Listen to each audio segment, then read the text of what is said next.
Good afternoon and welcome to Concordia Stadium for conference soccer between the visiting Concordia University Wisconsin Falcons and the Concordia University Chicago Cougars. Carter Gledhill, Peter Borkowski with you on the Cougar Sports Network as we get ready for rivalry afternoon between these two teams, and very different stories so far this season between the two, as the Cougars, with an overall record of 3-6-5, get ready to take on the very tough Concordia University Wisconsin Falcons, which, Peter, this is a team for the Falcons that has had success throughout the year. They've already locked up a postseason spot in the conference tournament, and right now for the Cougars, they're just trying to spoil their regular season remainder of the schedule and pick up a big win against a conference opponent and a team that is a rival.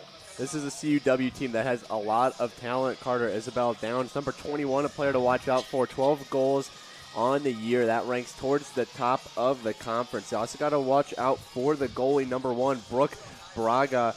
She's played every minute so far this season for the Falcons. 13 goals allowed against 74 saves, a minuscule .81 goals against average, and an .851 save percentage. But Cougars got a pretty good goalie of their own to throw out there as well, Carter. Cassie Salenzi, the senior goalkeeper from Carpentersville, Illinois, is second in the conference in save percentage with a save percentage of 82.7%. This is a Cougars team that relies on tactics. It relies on energy, but also, too, the goalkeeper, Cassie Salenzi, plays a big part of that. We've seen that as she's been a big backbone of this program since coming in as a freshman.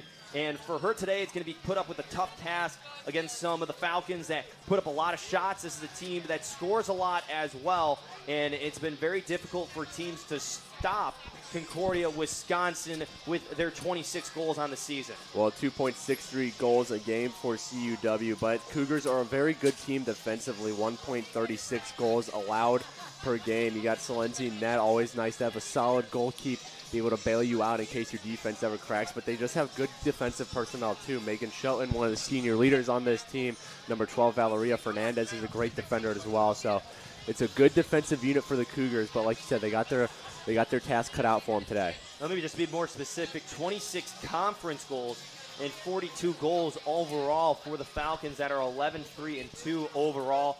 As both these teams get ready to take the pitch, Peter, what do you think is the one key for the game for the Cougars to pull up a big upset win against the Falcons today? Well, Cougars won. They got to be on top of their game in every aspect. You can't have little mistakes here and there, or else good teams like CUW are going to capitalize on it. But this is really going to come down to the defense. It's been the Cougars' bread and butter all season.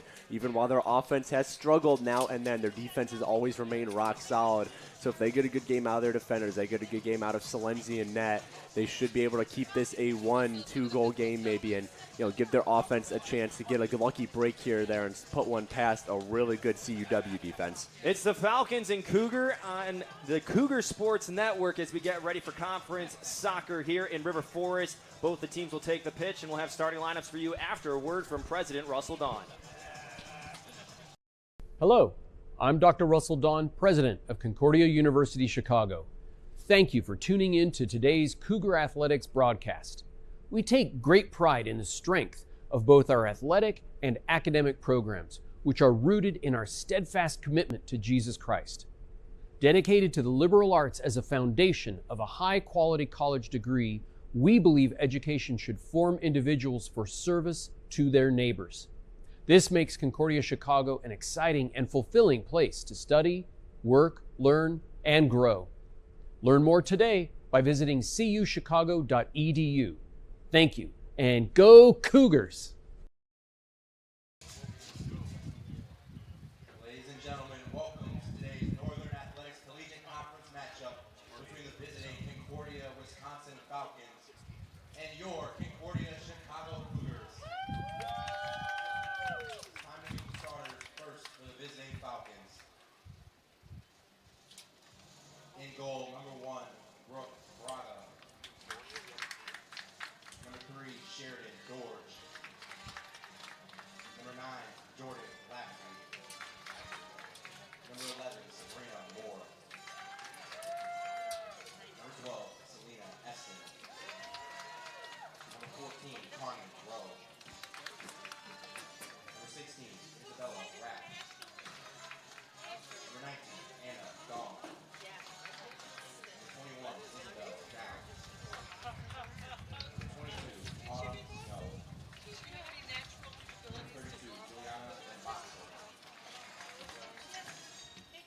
coached by Ryan Bisdom in his 20th season.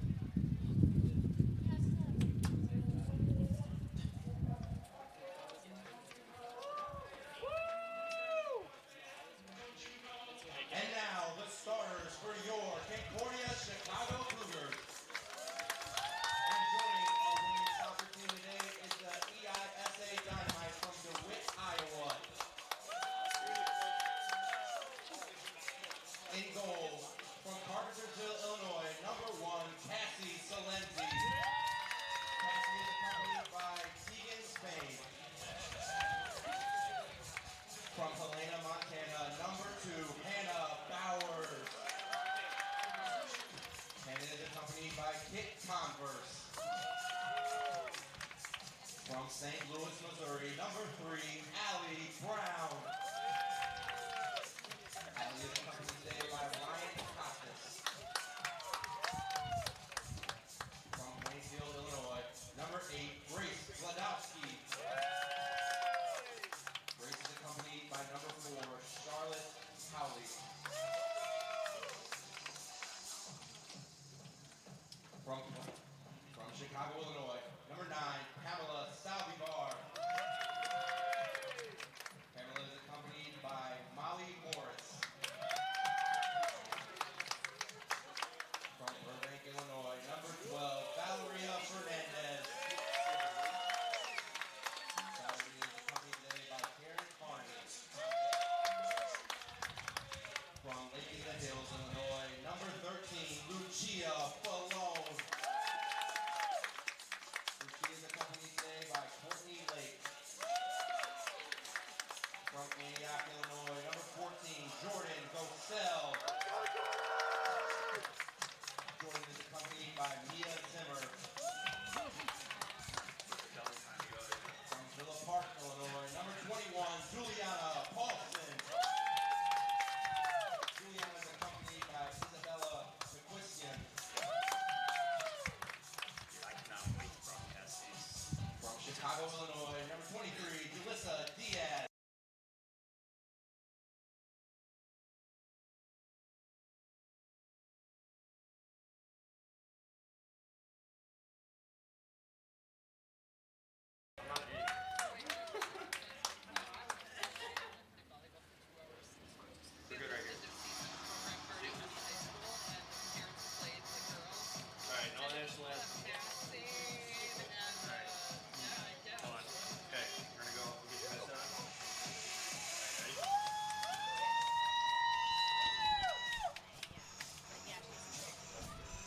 The Cougars accompanied by EISA Dynamite from DeWitt, Iowa, as they get ready for their pink out game this afternoon against the Concordia University Wisconsin Falcons. Once again, Carter Gledhill, Peter Borkowski with you on the call from Concordia Stadium.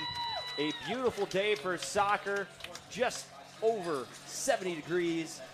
Not a cloud in the sky, Peter. This is beautiful fall weather, and it's going to be a great game between the Falcons and the Cougars. Well, definitely a little better than a couple days ago when it was high 40s, low 50s here in River Forest. So weather clearing up just in time for today's doubleheader. Men tied the CUW men's soccer team, but no less than an hour ago, 1-1, thanks to a last-minute goal from Oscar Montano. So see what the women's squad can do now against CUW, and hopefully end off today's slate of CUC athletics with the W. Well, we talked about the two goalkeepers today. Brooke Braga in net for the Falcons and Cassie Salenzi for the Cougars. Looking around at the other starters, Sheridan Dorge, Jordan Lafferty, Sabrina Moore, Selena Eston, Carmen Rowe, Isabella Rapp, Anna Gong, Isabel Downs, Autumn Snow, and Juliana Van Boxtel for the Falcons. And then for the Cougars, Hannah Bowers,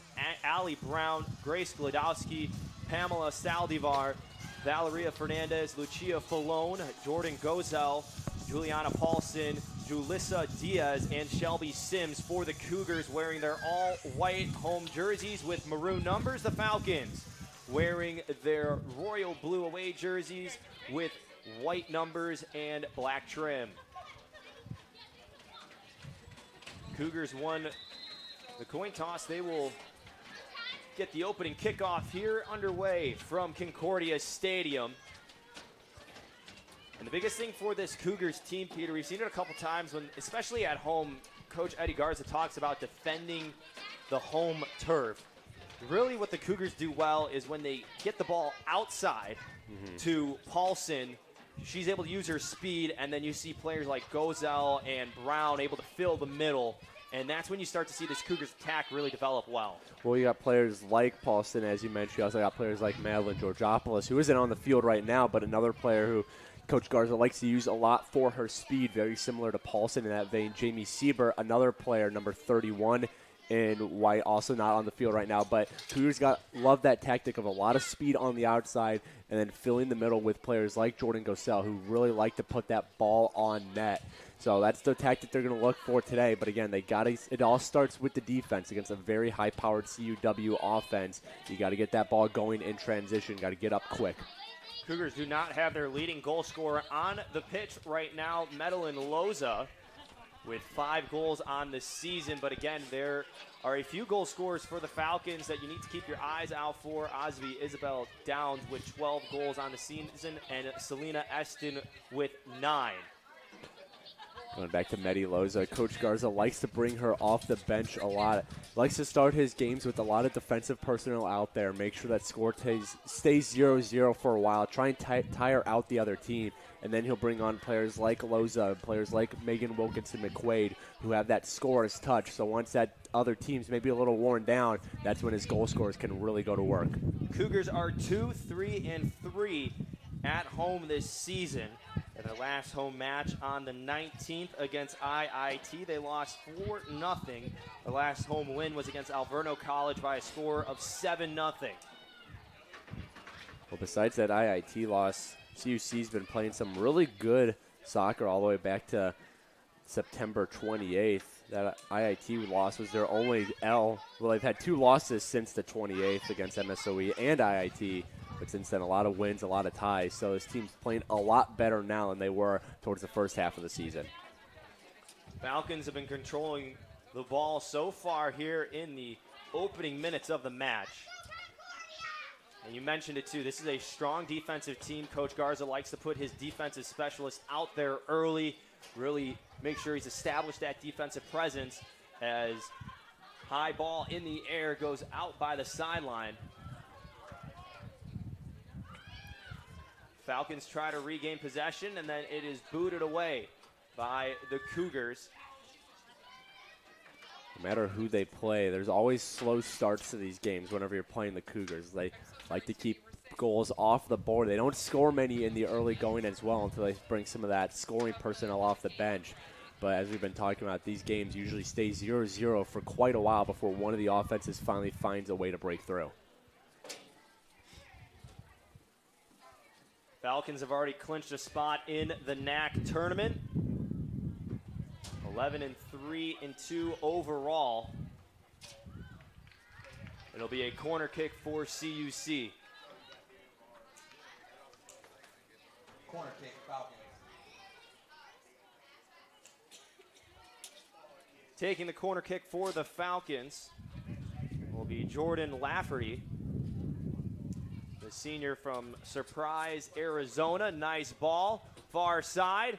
Actually bounced off the post, and it was cleared out by Julissa Diaz. It'll be a throw-in for the Falcons. They try to keep tempo up. See this a lot with the Cougars defense, a lot of bend, don't break mentality. They'll let teams spend plenty of time in their back third, but they usually don't allow many shots. They don't allow many of those high-scoring opportunities. And we're seeing that a lot now as CUW's mostly dominated the possession game, but struggling to get some good scoring opportunities early. Delina Eston called for a foul on Jordan Gozell.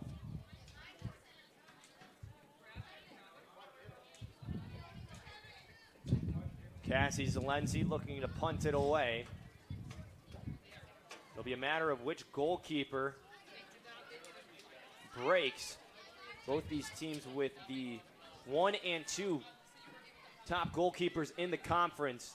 So it's going to be up to the offenses to try to break that trend we've seen so far where Zelenzi has been the difference maker for the Cougars, and the Falcons have been rewarded because of the effort by Braga, as Allie Brown has it near side, right around the 40-yard line on the football field. And she just dumps it in the corner. Chasing it down will be Jordan Gozel. One-on-one matchup. Kicks it in the front, and it is deflected away by Carmen Rowe. Near the front was Juliana Paulson. Rowe boots it away again. Now some free turf for the Falcons. Looking up is the captain, number 12, Selena Eston.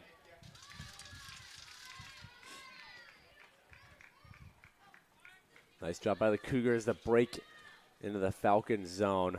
Spend a little time down there, give their defense a break. See if that can keep up now after CUW spent most of the game so far hovering above the Cougars' goal. And this has been a Cougars team, Peter, that since the beginning of the year has really turned things around. And they started off the season 0-1-3. And after a 3-game losing skid, they finally picked up their first win against Lakeland University on September 28th, 5-0. It's a big turning point in the season for the team. Coach Eddie Garza gets his first win as the head coach of the CUC Cougars team after coming from Northern Illinois University. And it was a big spot for this team really in the season where we started to see the chemistry gel a little bit more. The tactics were used more efficiently. And this was a Cougars team that seemed to have found a new life because of that win against the Muskies. Well, and I think that was to be expected when you're putting a new head coach in place after so many years with the previous head coach. You know, it takes a while for your players to learn that system. It takes a while for them to get used to it and grow chemistry, especially when you bring in some new personnel. Jordan Gosell, a transfer from Monmouth College. Shelby Sims, she's out there as well, also a transfer from Monmouth. So you're working with these new starters. You're working with a new coach and a new system defensively and offensively. It does take a while to get going, but like you said, once they got those 5 goals against Lakeland, they've picked up 2 more wins, 2 more draws, and 2 losses as well, but they've looked like a pretty new team in the second half of the season. This is a team built on their senior leadership. They had 5 seniors, and you talked about like transfers being a big part of that, and that's especially as a new coach, bringing in transfers and having them there to help be the veteran voices. It might not be in terms of the experience with the team, but just having older players who have played the collegiate game for longer, helping the younger players. That's a big part of the growth of this team and, again, the new era of CUC soccer under Eddie Garza. Well, and as nice as it is to have those senior leaders and as good a job they've done, the nice thing about this Cougars team is they still got an influx of youth and younger players who are going to be here for a couple years. You look at, there's a freshman on the field right now for CUC with Pamela Saldivar. You got players like Melika Kenworthy, who's only a sophomore and gets a lot of minutes for this team. So you do have those seniors who are providing that leadership, but you also have some underclassmen who are getting plenty of opportunities and are going to be here for the next couple of years as well.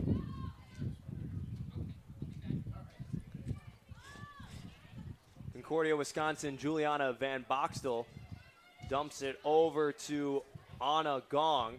Falcons trying to put together a sequence here to get their first shot of the game, but it's taken away in the corner by Valeria Fernandez and booted out of bounds.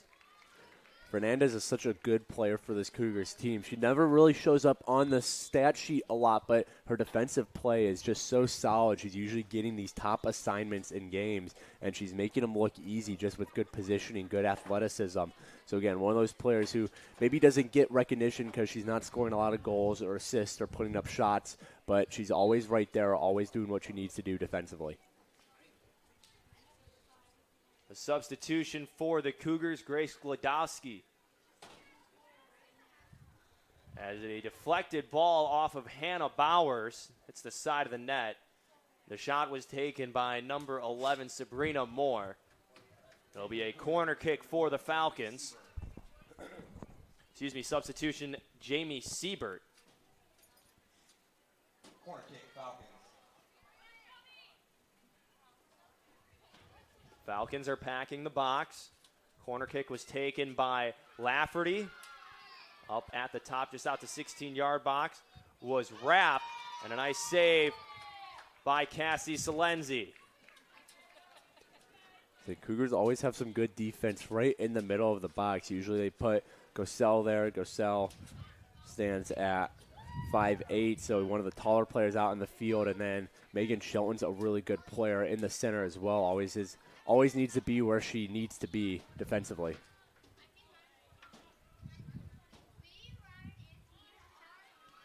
Cougars haven't really had any offensive momentum.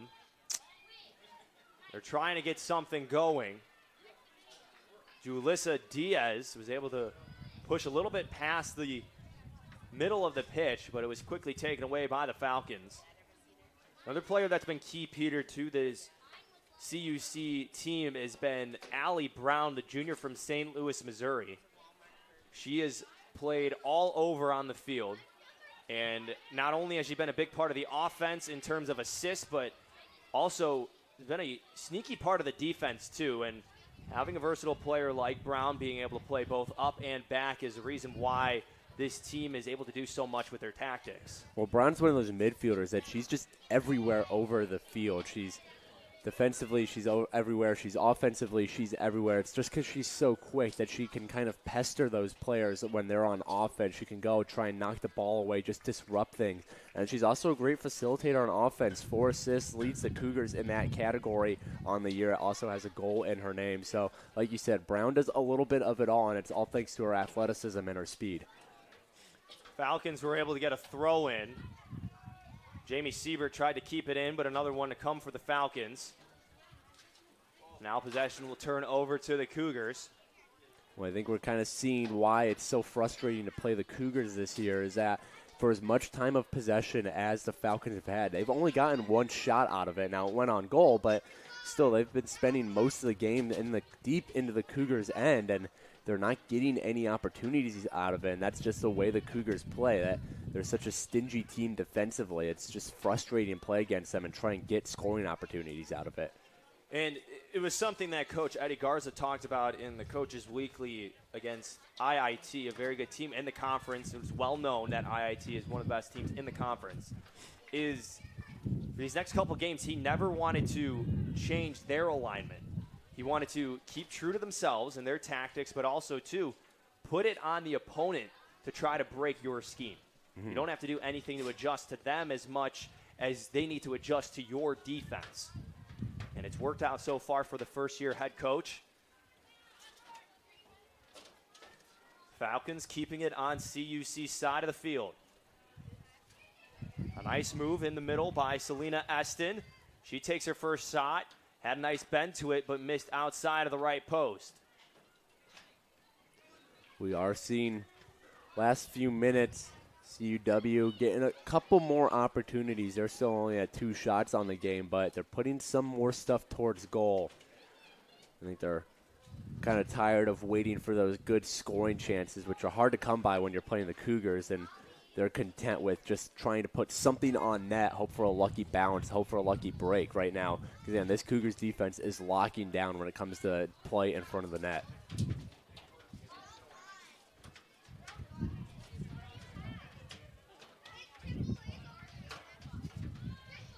Falcons trying to break the Cougars' defense. Gong with a touch. Gets it inside to number 22, Autumn Snow. Ball still bouncing around. Hannah Bowers nearby is able to get it out of bounds. Good defensive work by the junior defender. Throw in for the Falcons.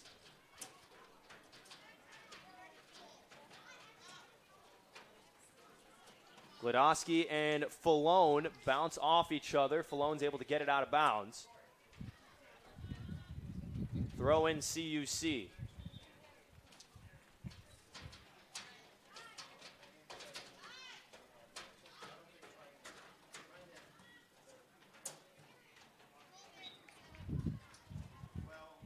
Not much action offensively from either team.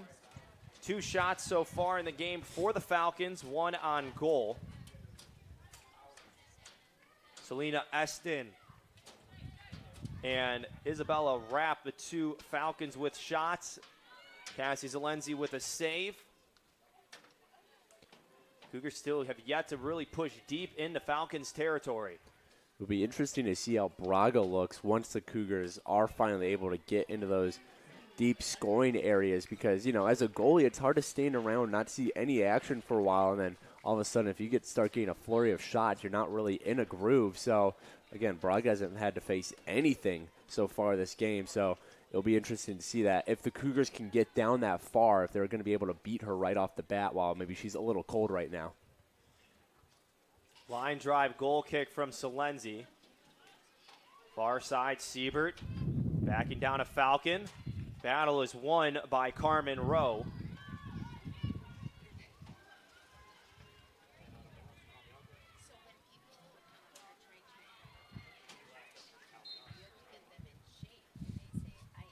Now stoppage in play. Free kick for the Cougars.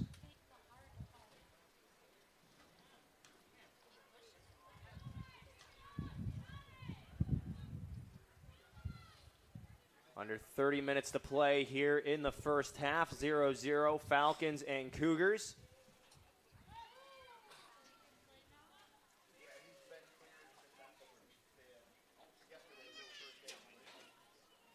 Throw in CUC right in front of their bench.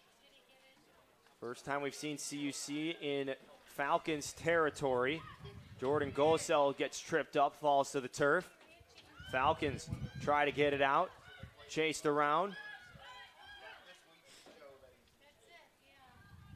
Now slowly bringing the ball up the middle.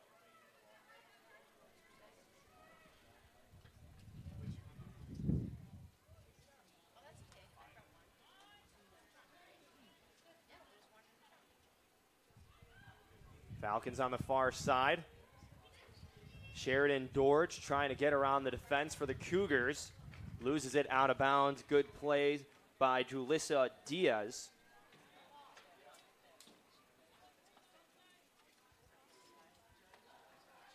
And just the way it's shaping up right now, Peter, I know we've alluded to it a couple times with the fact that the Cougars' defense is stingent. They are not going to break. And the Falcons are a team that likes to push and have really not allowed for the Cougars to get deep in their own territory. It's going to come down to a few key moments in this game to decide the winner. Well, this could be very well could be one of those games where the first goal, I mean, hey, that might be the game winner at this point, the way things are looking. The Cougars, a low-scoring team, a team that's hard to score against as well. I mentioned 1.36 goals against an average. That 1.36 number, that's how many goals they score a game as well. So this is a team who gets into a lot of low-scoring, just slug fights. So it'll be interesting to see that. I think the first goal, I think that one will stand for quite a while, honestly. Only 2 shots so far, again, in this match. Both have been taken by the Falcons. You see the Falcons trying to decipher the Cougars' defense. Trying to find a hole or a flaw and exploit it.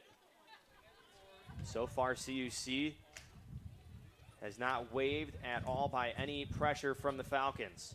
Well, and the Cougars are such a quick team. You know, all their players are very athletic, very fast on the field.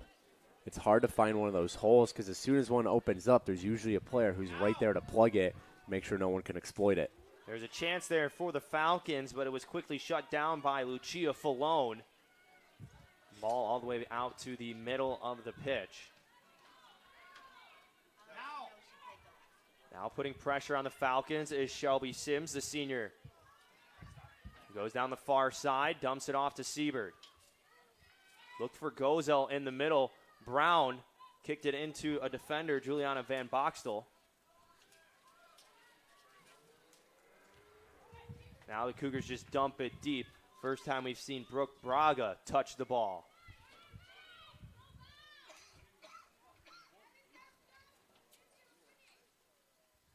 It's been a slow-paced match so far between the Falcons and the Cougars.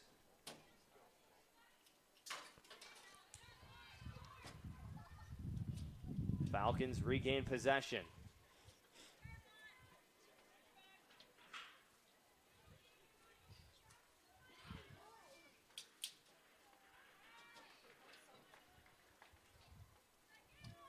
Throw in for CUC. And we talk about Allie Brown being a big part of this team. mentioned it earlier, but since her freshman year in the 2020 season, she has started in now 42 of 42 games. She's not missed a game in her time at CUC. That's a big part of the reason why this team relies on her so much. Also a reason why, Peter, she wears the captain's band on her arm. Well, Brown is just a machine because, again, like you said, she doesn't miss time at all. And her time out on the field, she's usually going 110% all the time. She's just always going at it, always buzzing around the field, making plays defensively, disrupting the ball, or setting up her teammates offensively. So, again, big reason she's wearing that highlighter pink band right now as the captain. She just does everything for this Cougars team. She's such a big part of both their offense and their defense. And the one player the Falcons are going to look to try to get going is Selena Eston as well. We talked about her being the leader in the conference in shots taken per game, but this is a player that scored 23 goals last year for the Falcons. She's only scored 9 so far this year. And for Concordia, Wisconsin to be where they're looking at in the postseason, to have a player like her, want to get her hot right before the tournament. That way they can roll in nicely, and then a little bit of a boost from one of the players that has been around for a while, especially a senior, that can play big dividends in playoff soccer. Well, that's exactly what I was going to say. I mean, Eston, 9 goals on the year so far is not a bad number by any means, but after what we saw last year, she's clearly capable of more. So CUW, now that they have that playoff spot locked up, they're still going to vie for seeding a little bit, but I think one of their big goals is to get her into a groove. So, right, like you said, Carter, when they roll into those playoff games, she's scoring at that high volume she was last year. And, yeah, the fact that they're here now, even though she's not where she maybe was last year, speaks volumes about the rest of the team kind of picking up the slack a little bit and covering some ground that they might have lost in her drop-off in goals right now. Good defensive play by Hannah Bowers and a save from Cassie Salenzi. Ball bounced around a little bit in front of her in the box. The senior goalkeeper is able to grab it as the players clear out and wait for Salenzi to kick it away. A substitution as well in the match. Madeline Georgopoulos came in to replace Jamie Siebert in the 21st minute.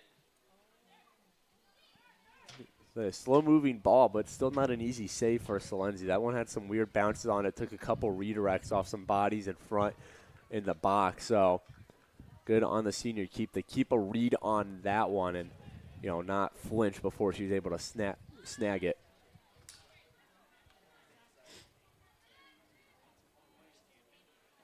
Falcons have it in the middle. 3 shots now after the shot from Selena Eston ricocheted in the box, and Salenzi made a save, her second of the match.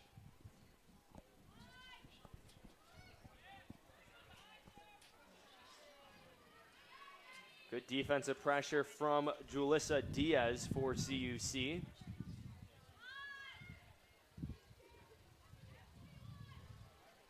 Slowly bringing it up for the Falcons is number 32, Juliana Van Boxtel.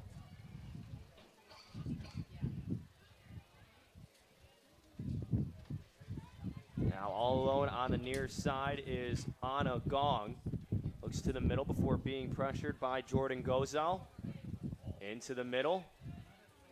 Chance here for the Falcons potentially with Sheridan Dorge.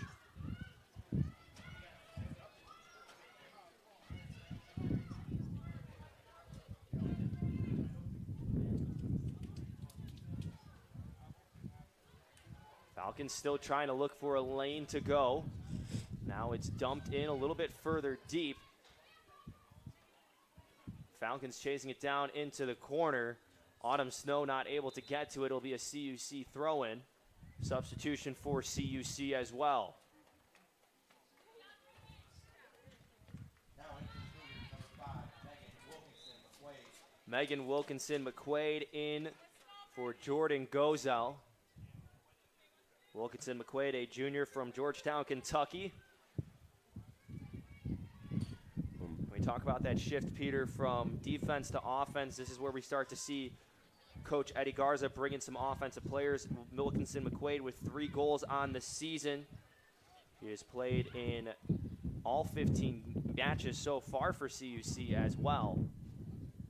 It's not too often you'll see a coach bring a captain off the bench, but that's exactly the plan with Wilkinson McQuaid. Now that we're a little over halfway through half number 1 here, he puts out one of his captains, one of his leaders, another a player who's had some luck goal scoring this year to kind of revitalize the players on the pitch a little bit as they're now in the back end of half number 1.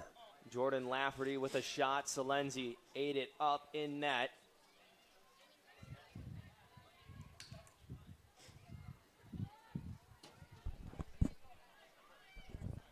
Lafferty re-enters CUC territory. Shelby Sims boots it away. Wilkinson McQuaid applying some pressure for CUC. Under 20 minutes to play in the first half.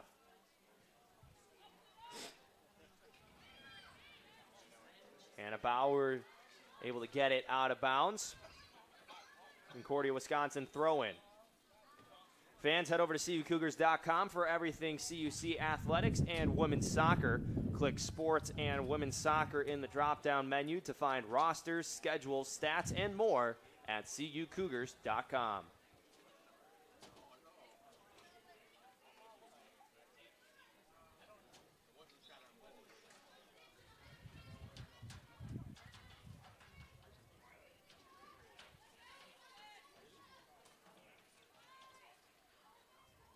Substitutions for Concordia, Wisconsin as well. Sarah Klopp comes into the match. Throw in CUC near the Falcons bench. Free kick awarded to the Cougars.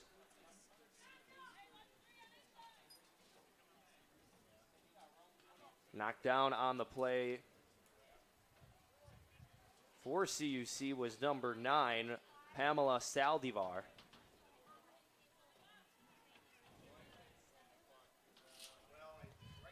CUC now starting to make its way deeper into Falcons territory.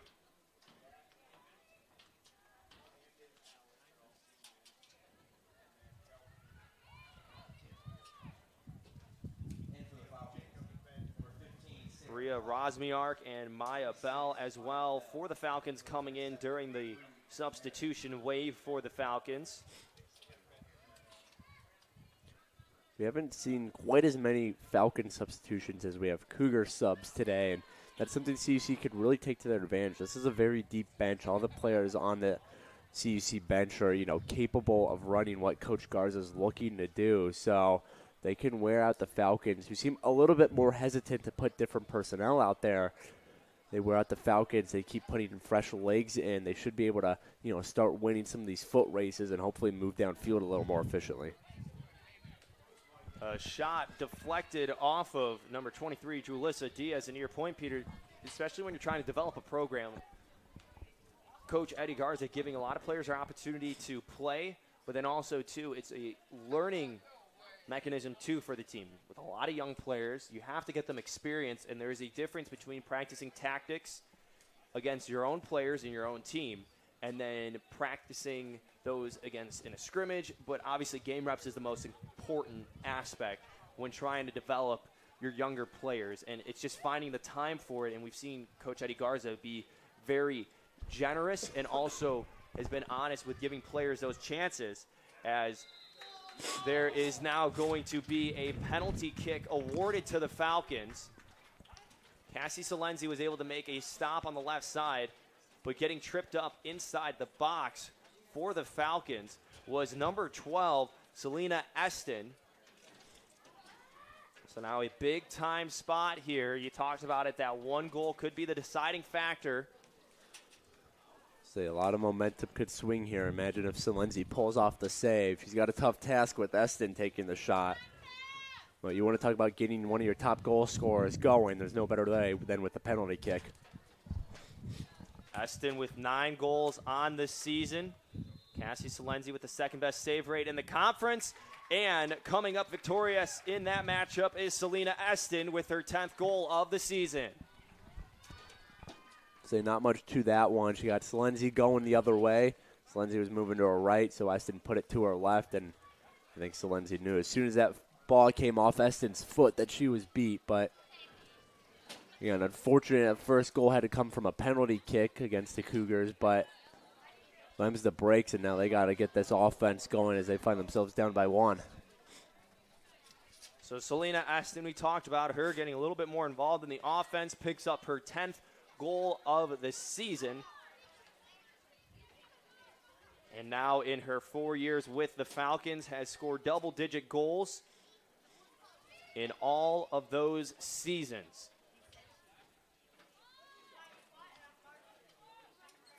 So now this is where it turns over to the Cougars to decide when do they give in a little bit more and become more aggressive. The foul was credited to Hannah Bowers in the box, which led to the penalty kick for Selena Eston. Well, the reason the Cougars are so stingy defensively is because they keep so much personnel back. They really like to load up bodies-wise in that last third, make it hard for the defense to find any kind of holes. But at some point, now that you're trailing by one, you got to start sending some people forward. You start sending some streakers down the field and see if you can get a break in transition or at least just get possession established on the offensive end. But like you said, Carl, that's going to sacrifice some of your defensive stability to do so. Corner kick for the Falcons. It'll be their third corner opportunity of the match.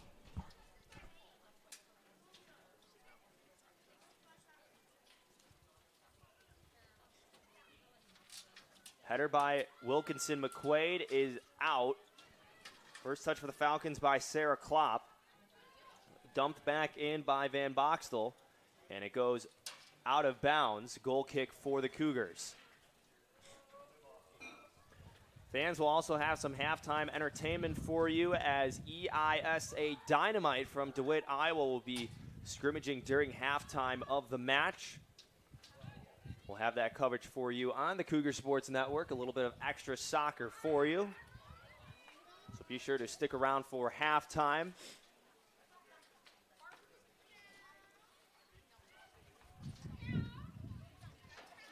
Cougars' final home game of the season. As next week they'll be traveling down Division Street to take on their rival Dominican University Stars on Wednesday at 3 p.m. The Falcons are in action next Tuesday away at University of Wisconsin-Oshkosh at 7 p.m. and then at Lakeland on Wednesday at 4 p.m. to close out their regular season. The top 6 teams clinch a spot in the conference tournament. Falcons are one of them. Other teams that have clinched a spot are the Dominican Stars, the Illinois Tech Scarlet Hawks, the MSOE Engineers, and the Edgewood College Eagles. Another corner kick for the Falcons. Just kicked short. Dumped off from Jordan Lafferty. Into the middle now. Falcons have a chance if they could spin around and put a shot up. A shot is taken by Carmen Rowe, and it is punched out by Cassie Salenzi. Another corner kick to come for the Falcons. Now we're starting to see CUW apply more pressure. They're being rewarded with more corners, and this is where you start to see a little bit more effort on their part offensively is going to chip away at the defense for the Cougars. Well, another thing is if you look at kind of those last couple players on the Cougar side of the pitch for CUW, they're slowly creeping up the field, it seems, as the game goes on. They're okay applying those more bodies, that more pressure. Long kick, bouncing around in the front. Allie Brown's able to get it out, still around. Feet are flying, ball still in the box. 5 Cougar players are around the ball at once. Ball dumped back in by Isabella Ropp. And it's kicked out of bounds, so a little breath for the Cougars as they can recollect. So far, 6 shots taken by the Falcons, 5 of which have been on goal, 1 of which has found the back of it. It was the penalty kick from Selena Eston.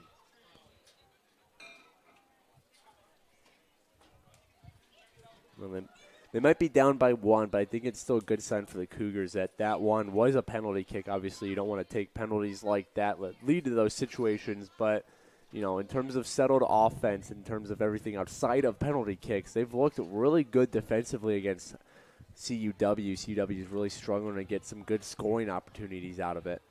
Salenzi out of the goal to come grab the ball. Aggressive move by the goalkeeper. Well, Salenzi always likes to be aggressive, comes out really far to grab any ball that comes within the box. Sometimes she gets burned by it, but when it pays off, she's able to give her team possession in situations that they might otherwise not have it. Ball rolls all the way out of bounds by Salenzi at her feet. She'll grab a new one and get ready to kick it away. A couple substitutions in for the Cougars as well.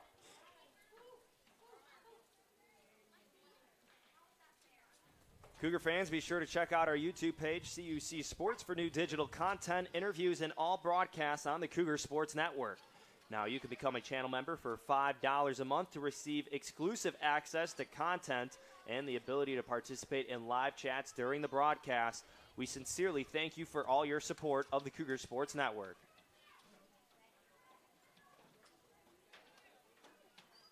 Into the Cougars, number 7, Paige Falkenstern. Paige Falkenstern and Melika Kenworthy in for CUC. They replace Megan Wilkinson-McQuaid and Grace Glodowski.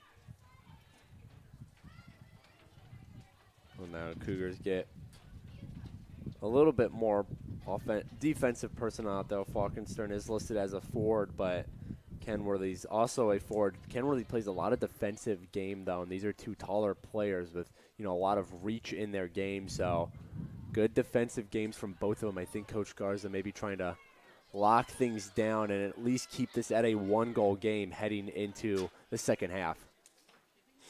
Almost a chance for the Cougars to clear it away, but the Falcons keep it in on their side of the pitch. Ball took a couple bounces and rolls all the way into the grasp of Salenzi. Under 10 minutes to play in the first half. Falcons up 1-0 over the Cougars.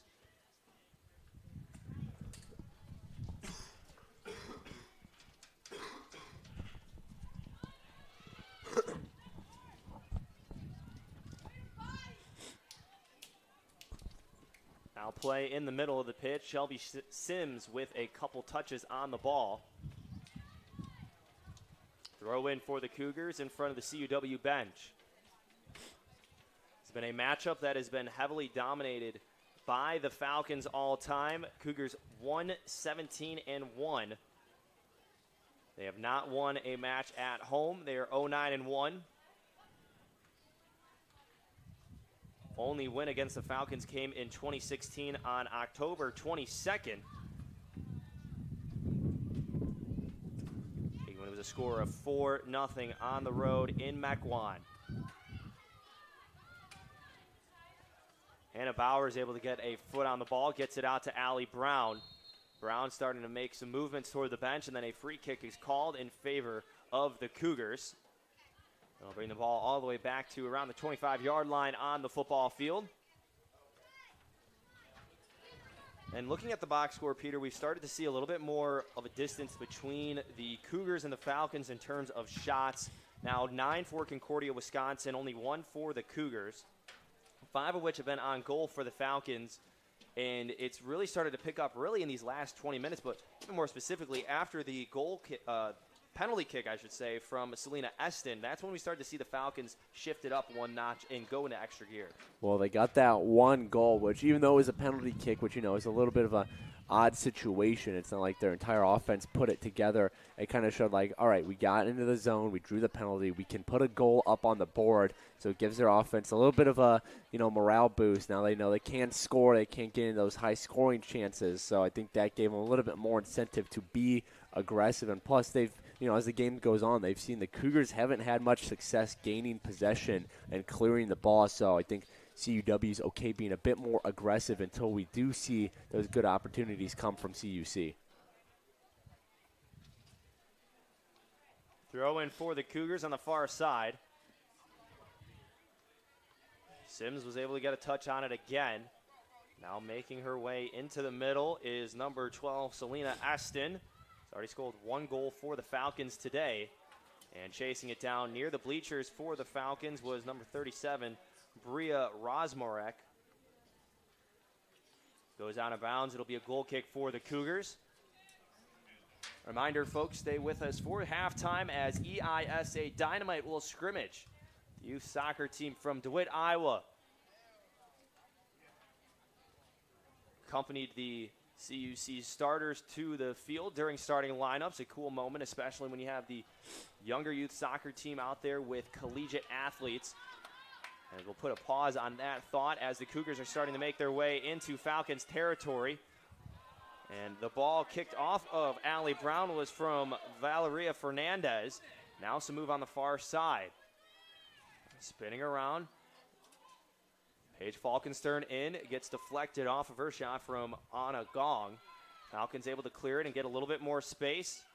Cougars are there to keep it in control. Julissa Diaz loses it to CUW's Isabel Rapp. Anna Bauer dumps it back over to the middle. Under 6 minutes of play in the first half. One goal scored by Selena Eston on a penalty kick has been the difference maker. As the Falcons lead the Cougars 1-0 in the Cougars' final home match of the season.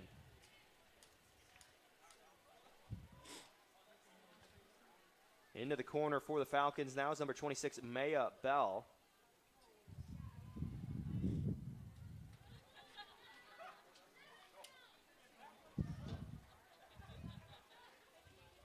Falcons pull it back, set up their offensive scheme.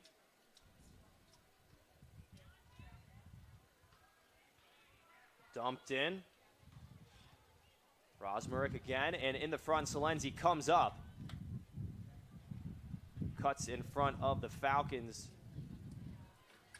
Number 13, or should I say number 12, Selena Eston. Cougars trying to get a little thing going here. Lose it in the middle. Carmen Rowe gets it back to her teammate, Jordan Lafferty. It looks like the Falcons are just trying to play it a little bit smart as they get ready to go into halftime. Don't want to force anything. And now play is stopped. A hurt Cougar on the field. There was a collision between a CUW player and a Cougar. Anna Gong made collision, which looks to be Pamela Saldivar, that is now going to be attended to by the training staff. 4:34 remaining in the first half. We'll step away for an injury timeout. Falcons up 1-0 here in River Forest.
Pamela Saldivar, the injured Cougar that was able to walk off under her own power, now being checked out by the athletic training staff.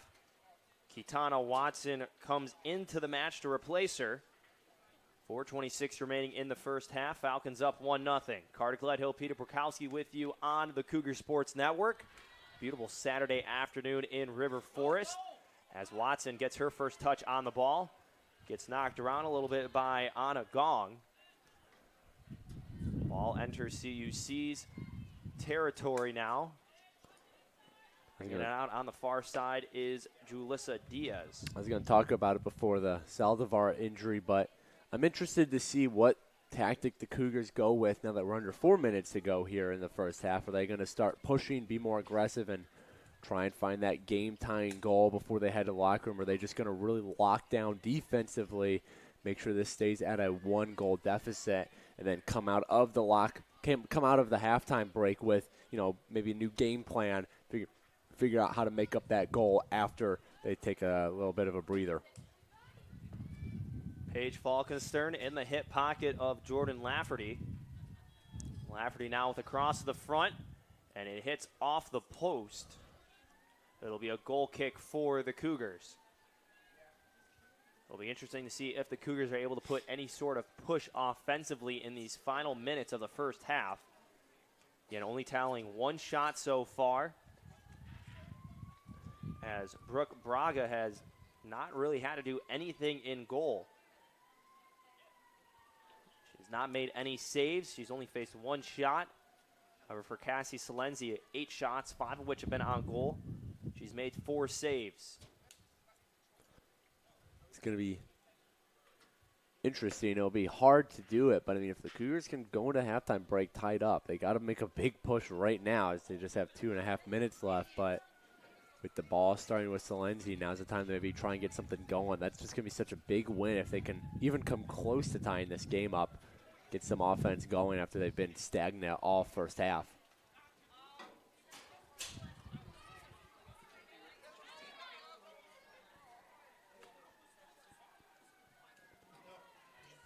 Battle in the corner. Kicking it away is number 17, Melika Kenworthy for CUC, but it's kept in by the Falcons. Pressure going inside for the Falcons. A shot. Ricochets off the post and into the back. Sarah Klopp for the Falcons puts up the second goal of the match in the late minutes of the first half. Really tough break there for the Cougars. That didn't even really look like that intentional of a shot. I thought that was going wide at first, like she just got a piece of a redirect or something, but takes a lucky bounce off the pipe and in the back. But you want to talk about demoralizing for the Cougars, just under 2 minutes away from going in a second half, only down by 1 against a high-scoring CUW team, and a bounce off the pipe now puts Falcons up by 2, and Cougars got even more work to do offensively.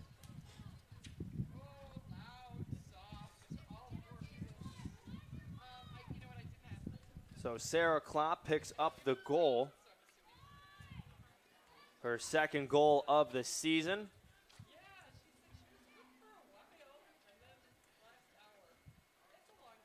You mentioned it. This is a goal for the Falcons that really takes a lot of the wind out of the sail for the Cougars going into the locker room at halftime. You feel good about being down by 1, now down by 2. And you haven't really put any pressure on CUW in their defense. It's going to take a lot of effort at halftime to draw something up in order to change what we're seeing right now between the two teams.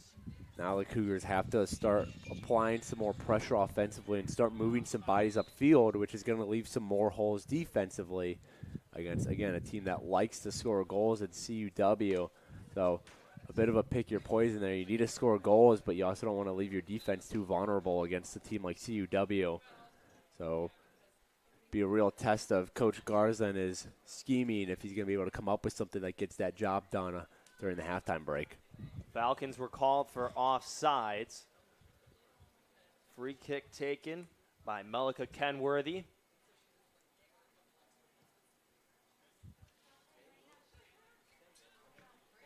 Booted away by Shelby Sims. In the area for the Cougars is Madeline Georgopoulos. And with the final seconds ticking off the clock and the buzzer sounding, that'll be the end of the first half here in River Forest. The Concordia University Wisconsin Falcons put up 2 goals as Selena Eston on a penalty kick and Sarah Klopp in the late minutes of the first half are the 2 goal scorers for CUW. The Cougars only managing 1 shot in the first half, have a lot to look for in the locker room to draw up and change in their game scheme in the final 45 minutes of play. EISA Dynamite will scrimmage during halftime. We'll call a little bit of the game as they get ready to take the field, and we'll get ready for second half soccer after the break as well. You're watching the Cougar Sports Network. Concordia University Chicago is a Christ-centered Lutheran university where truth, freedom, and vocation form students for lives of influence and service for the common good.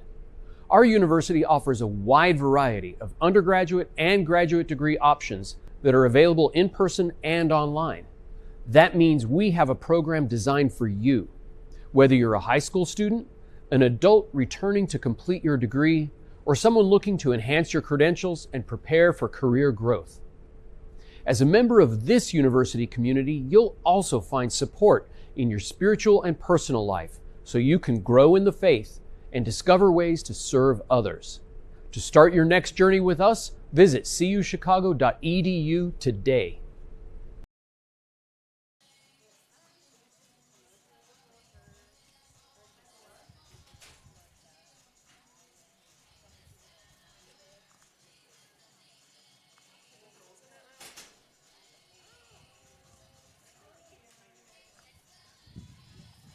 Ladies and gentlemen, for our halftime, we'd like to welcome our guest today, the women's soccer team, EISA Dynamite from DeWitt, Iowa.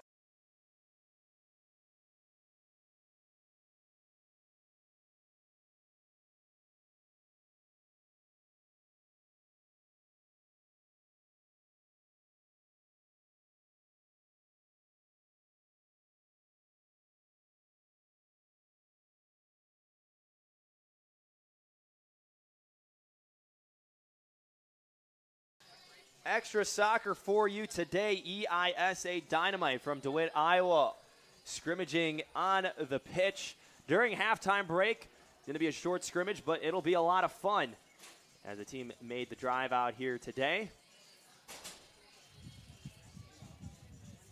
And almost a goal scored on the far side. Almost a goal scored by number 1, Tegan Spain.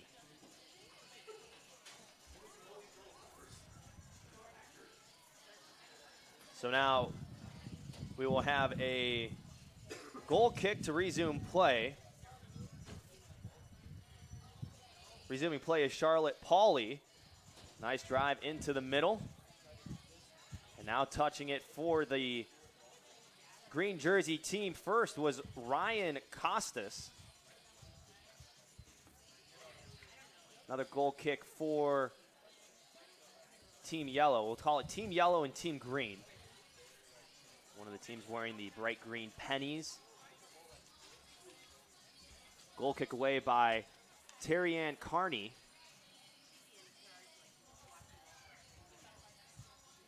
Now some play on the near side. And a goal scored by number 11, Isabella McQuistion. Nice shot there by number 11.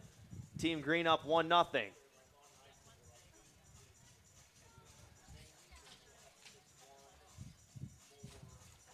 Ball rolls out of play. Another goal kick, this time for Team Yellow.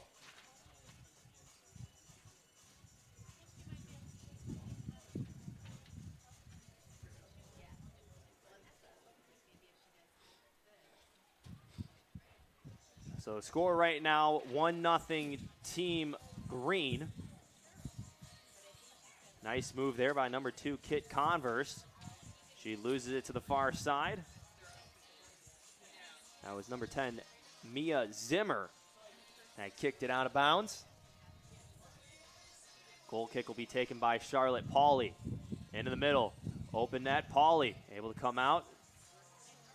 Now Courtney Lake Lose it on the far side to Zimmer. Lake gets it back in the middle.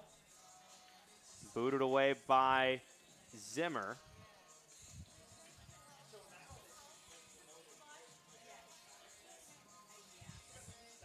Now a battle between two yellow shirts and a green shirt. Pulling it away is Kit Converse, left side. Nice move, but it goes just out on the far side. Taking the goal kick for Team Green is Tegan Spain.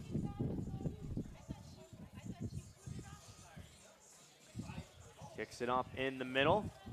Yellow touches it first, rolls all the way down near the near side. McQuistion gets it in the middle. Costas over to the far side to Zimmer. McQuistion, one defender to beat. Off of one and just off the pipe. It goes out of bounds. It'll be a corner kick for Team Green.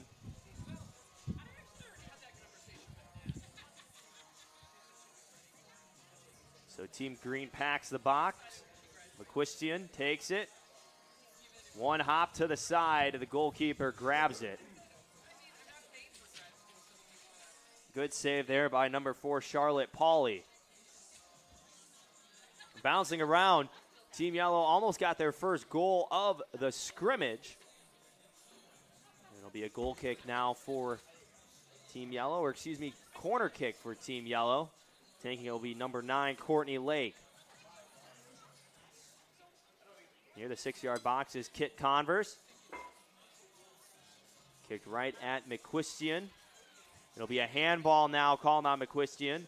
Charlotte Pauley with a shot, ricochets off McQuistion. Shot now for Converse, she loses it. Clear by McQuistion. Trying to get it up to her teammate and it rolls out. Goal kick Team Yellow. 9:22 remaining in the scrimmage. Charlotte Pauley into the middle. Chasing it down is Lake.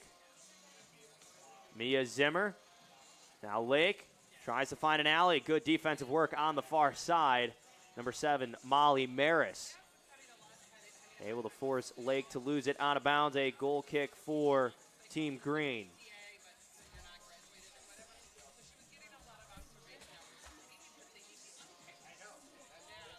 Goes all the way down to the other side of the field. McQuistion trying to lose the defender. Good defense, though, by Team Yellow.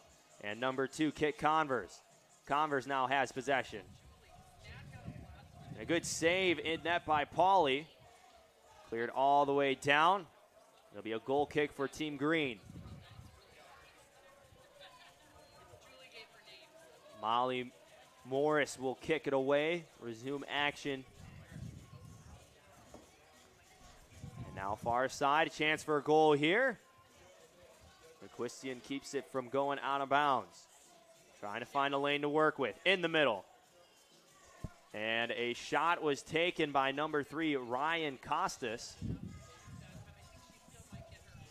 Mia Zimmer now far side. Costas with another chance. It's poked away by Lake.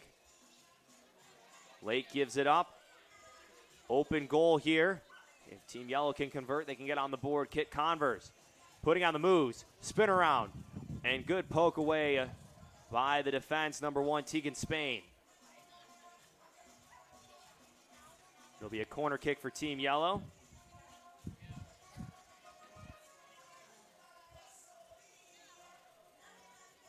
Taking it for Team Yellow is number 9, Courtney Lake. Gets it up in the middle. Shot was taken by Tierney Carney. And another shot sent down far side, but rolls out of bounds. It'll be a goal kick for Team Yellow.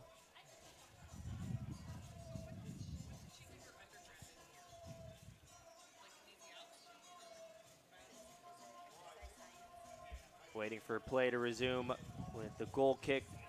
Terry Ann Carney takes a couple steps back, looks down the field. Short kick on the ground. Trying to get it to Converse.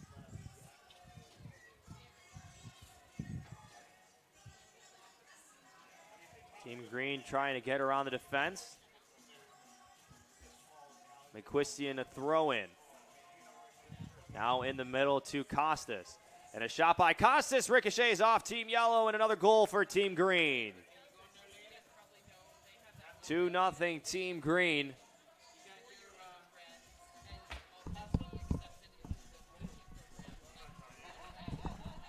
As play resumes, another chance here for Team Yellow, still trying to get on the board first. Team Green leading 2-0.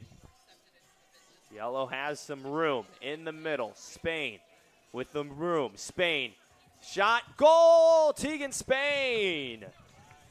Yellow gets on the board, 2-1 Green though. Peter's going to take the rest of the game for you. 2-1, the score in favor of the team wearing green right now. Deegan Spain just brought Yellow team 1 goal closer as ball is in the middle of the field, middle of the pitch now. Green racing after, moves it back.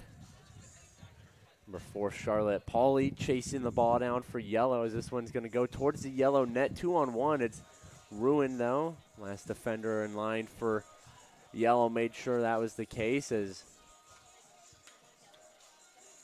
here goes Kit Converse now. Tries to put the move on her defenders. Instead it moves back towards the middle of the pitch. Tarney Carney with the ball for a second as this one's out towards the wing now. Here's Deegan Spain. Excuse me, now Isabel McQuistion with the ball. Now here's Tegan Spain, goal scorer for Yellow.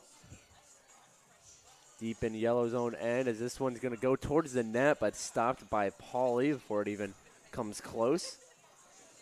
Oh, back towards the middle of the pitch. Here goes Pauly, a shot, and it's a goal. Charlotte Pauly ties things up at 2 for the Yellow team.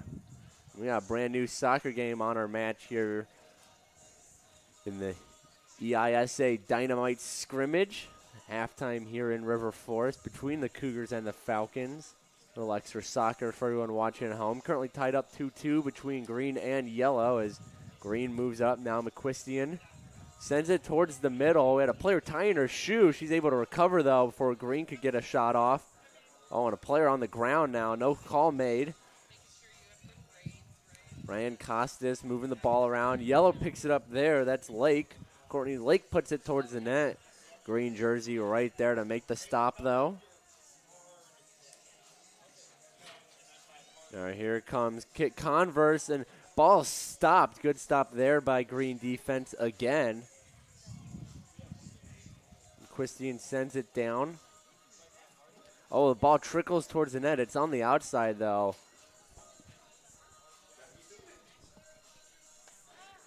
No chance of harm there. As now here comes Green, a shot, and it just misses. Goes wide right of the net.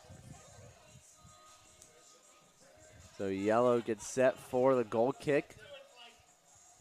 Deegan Spain with the ball. We're going to readjust it. As here goes Charlotte Pauly. Sends it down. Kicked it back, though. McQuistion receives it. Now here's an open net for Yellow, but a little too far. There's Converse. She centers it. Ball's still loose. Ball's still loose. It goes wide right of the net. Yellow almost taking the 3-2 lead. Came roaring back down 2-0. Now we're tied up 2-2. This ball's popped up. Here goes Lake. Courtney Lake tries to center it. Runs into a Green defender. Now she's moving towards the net. She centers it. Here's Converse, puts it wide left. Claps her hands in frustration. Looks like she wants that one back. So here goes Green now to kick off. Good foot there by Lake to keep it on Yellow's side of the pitch. Now Yellow tries to move it towards the net. Green right there launches this one all the way down. Ball popped up. Charlotte Pauly races for it with the green jersey. Now towards the pit, middle. Now here's Deegan Spain with the ball.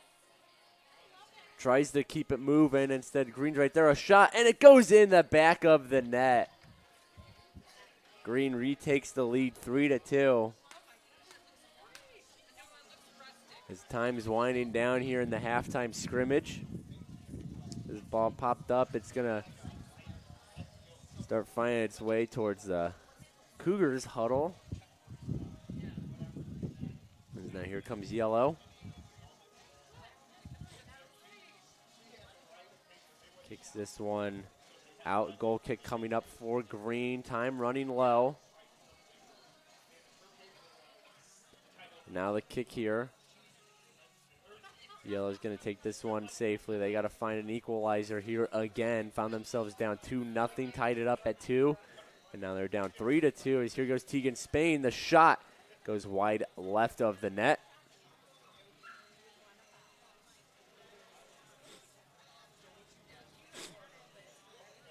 Green set. Try and kill some time as this one takes a bad bounce off of one of their own players. Now here goes McQuistion, puts the moves on her defender, puts it towards net. It slows down, no velocity on that. Now ball's moving the other way. Tegan Spain, yellow needs to find one here. Moves back, here goes Tegan, here goes Isabella McQuistion, excuse me. Centers it. Green still fighting for it. And the buzzer sounds, so Green goes away victorious of the halftime scrimmage, 3-2 over the yellow team.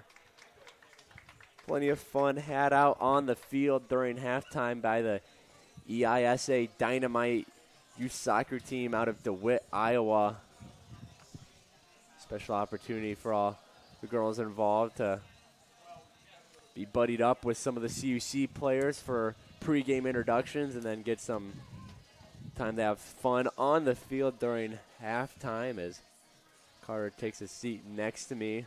Final buzzer, so we're going to get set for the second half here in River Forest. Well, it was a great halftime scrimmage, Peter. Again, thanks to EISA Dynamite from DeWitt, Iowa, for coming out to River Forest today, providing the halftime entertainment with their scrimmage. A lot of good youth soccer we saw, and we've also seen a lot of good soccer in the collegiate match as well. 2 goals scored in this match so far for Concordia University, Wisconsin. Again, Selena Eston on a penalty kick, and then Sarah Klopp in the late minutes of the first half. Peter, again, looking at the box score in the first half, Falcons with 9 shots, 6 of which have been on goal. The Cougars only 1 shot, and there really hasn't been much pressure offensively for them as the Falcons get the opening kickoff. What do the Cougars need to do in this second half to try and get something deep in the Falcons' territory and then find the back of the net? Well, they got to be careful with it, but you just got to start sending bodies upfield. This is something we've seen all season for the Cougars and, you know, Coach Garza, which is they like to pile those bodies up in their own defensive end, just make it extremely difficult and frustrating for offenses to find any kind of hole in the defense. But now that you're down by 2, less than a half to go now, and you're playing a really good defense with arguably one of the best goalies in the conference, you got to start sending people downfield. You got to start getting opportunities. You just got to start taking some shots. Maybe you get a lucky bounce off the pipe or a body or something. You just got to start looking for these opportunities because what they're doing right now just is not cutting it. Brooke Braga is the goalkeeper who Peter is referencing for the Falcons, a sophomore from Belgium, Wisconsin. Appeared in 4 matches last year, started in 2, allowed 3 goals last year, and has started in every match this year for the Falcons. He's made 74 saves so far this season. He's only allowed 13 goals as well. It's a big spot here for the Falcons, trying to put away the Cougars. They did that with that last goal from Klopp. Now it's just a matter of fact of just keeping the Cougars away. Well, I referenced it earlier that, you know, whoever scored the first goal, which was CUW off the penalty kick, that could honestly do it with how these two teams love to play such tough defense. And, you know, the Cougars are a team who've, you know, struggled at times this year to put goals in the back of the net. They got to find 2 in, you know, just about 43 minutes, again, against a really good goalie who is averaging less than 1 goal allowed per game while playing every minute of the season as well. Be a throw-in for the Falcons in front of the Cougars bench.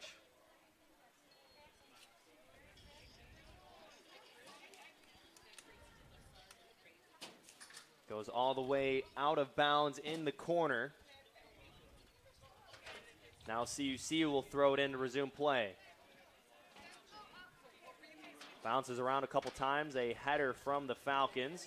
Another CUC throw in taken by Hannah Bowers. Falcons turn around. Dumped in by Eston. Kicked away by Bowers. Throw in for the Falcons.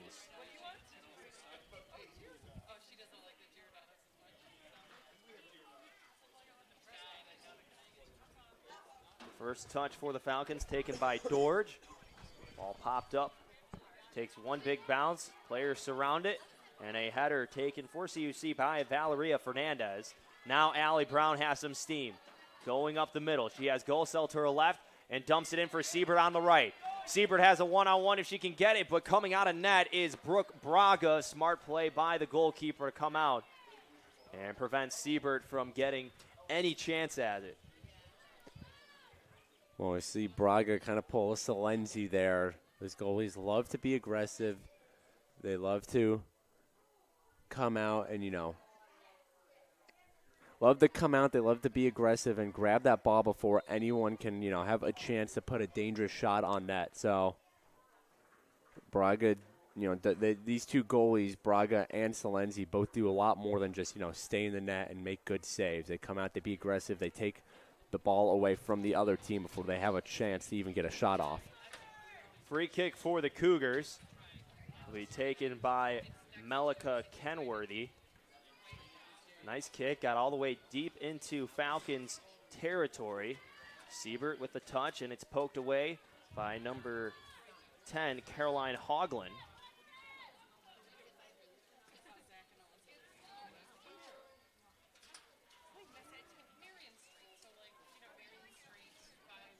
Now moving around is Eston. Goes to the corner. Autumn snow in the area as well. Shot ricocheted off of a Cougar defender. It'll be a goal kick for CUC.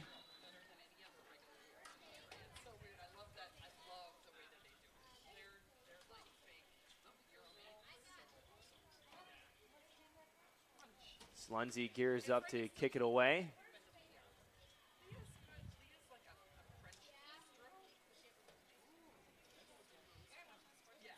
Nice kick over by CUC's bench. Siebert has it, splits the defenders.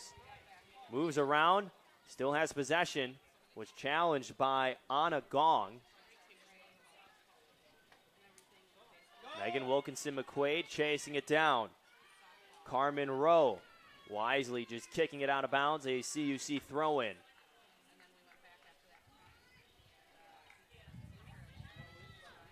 Fernandez will throw it in for the Cougars.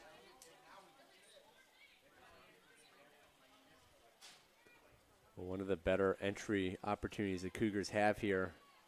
Throw in deep in CUW zone, and now they're going to say it's a goal kick, but last touched off Wilkinson-McQuaid. But those are the opportunities you got to take advantage of when they're having so much trouble, clearing, pressing into the CUW zone. When you get an opportunity like a throw-in deep down the field, or even if you do get a corner kick here and there, you got to capitalize on that because, again, they're just having so much difficulty breaking through the CUW, midfield presence. A nice move by Sheridan Dorge. Now it's taken away by Fernandez.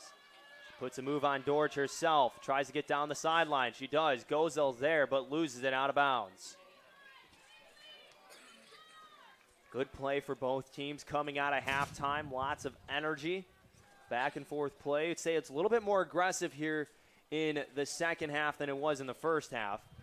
And that's partially because CUC has to be on the offensive side just because, down by 2, they really haven't generated anything offensively. It's a big spot here for the team. They need to get something going. Well, it's been a lot more even play, I would say. CUW still has a couple of the better chances so far this half, but not as dominant as they were in set 1 in terms of just keeping the Cougars pinned back towards their own goal. So Cougars spending some more time in, the offensive end of things. Now Megan Wilkinson-McQuaid, a good effort. Ball rolls out of bounds, probably 10 feet in front of her. But we've seen it too. Megan Wilkinson-McQuaid, you mentioned it. She's a captain. She came off the bench in the first half. She has really good speed, and it complements that of Siebert and Paulson that we've seen. Is if the Cougars are able to just get it up to them on the sides, and the rest of the Cougars able to get it in the middle, the Cougars are very successful in that aspect of the game of the crossing passes and opportunities they'll have. It also generates more shots because it spreads out the Falcons defensively. Well, the Cougars are a really good transition team when they're able to get that ball out quick. They're able to get up the wing, whether it be Paulson, whether it be Siebert, or we also seen Madeline Georgopoulos show off the wheels as well. So when they're able to get down those wings and just have their players absolutely flying, you know, CUW plays a bit of catch-up trying to get all their defensive personnel back down. So then you send a forward like Gosell, or even if Allie Brown can get there with her speed into the middle, you get a nice crossing path. That's a recipe for success, but they've just had so much trouble getting those, you know, those sprees down the sideline started to begin with. Free kick call. Foul on Jamie Siebert of CUC. Falcons will dump it off short to the left side. Siebert, another good play defensively. Gosell applying some pressure. Tapped down by Snow in front of the CUC bench on the sideline. Again, the Cougars defense has stepped up in this half, applying good pressure, and now a free kick called, a foul against Lucia Falone. Sets up the Falcons with a potential scoring opportunity. Taking the free kick for CUW is Jordan Lafferty.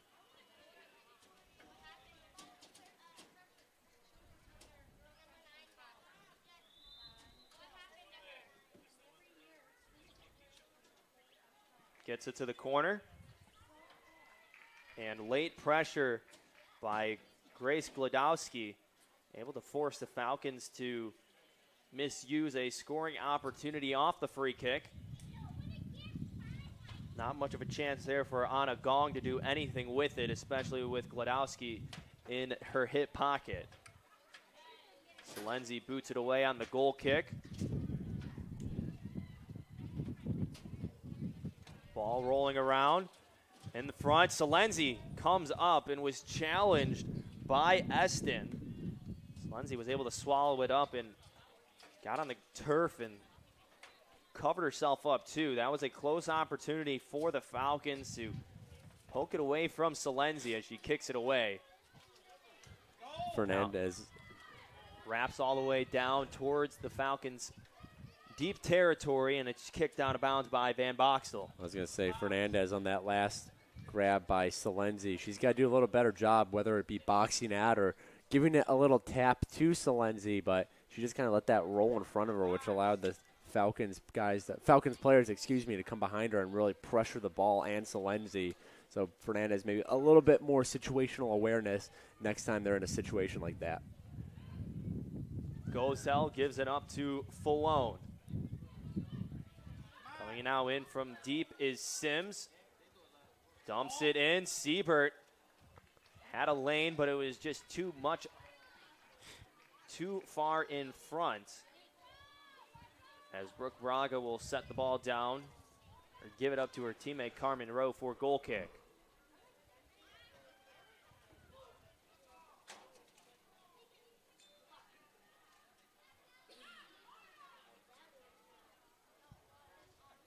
CUC only one shot so far in the match, 11 by the Falcons. CUC needs to press a little bit more offensively here in the second half, trying to get on the scoreboard. Gosell able to get it out to Sims, all alone, near sideline. Crossing attempt. Allie Brown was in the area. Sims now chasing down. Has to avoid Braga, who comes out for a sliding stop. Well, not only do the Cougars need to put some more offensive pressure and shots up, they got to start challenging Braga, whether it just be, even sending things towards the net.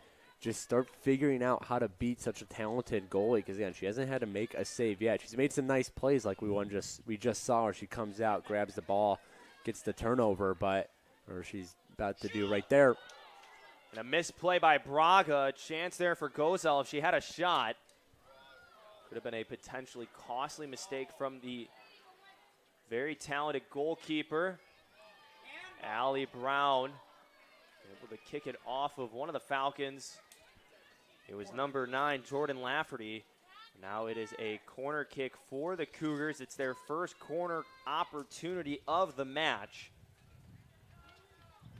Talking about it a couple minutes ago, but these are what you got to take advantage of. You got really good positioning now. They haven't had many corners. That's their first corner, like you just said, actually. So now's a chance to take advantage of this, get a good shot on goal, get a good attempt out of it. Melika Kenworthy, the sophomore from New Lenox, Illinois, to kick it from the corner. Nice cross, and there was a Cougar in the area. It was Hannah Bowers, but it was just over her head. Trying to go after the 5'8 junior. Nice attempt there for the Cougars. Their first real try at any pressure deep in Falcons territory. It was a nice scoring opportunity. They got to bring that corner kick in a little closer. You can't send it over everybody's heads. Try and get something out of it rather than just watching it sail over everybody in front of the net. Just put it, I mean, not the cleanest, but even just put it into the middle of the body of piles of bodies, I should say, and see what happens because of it.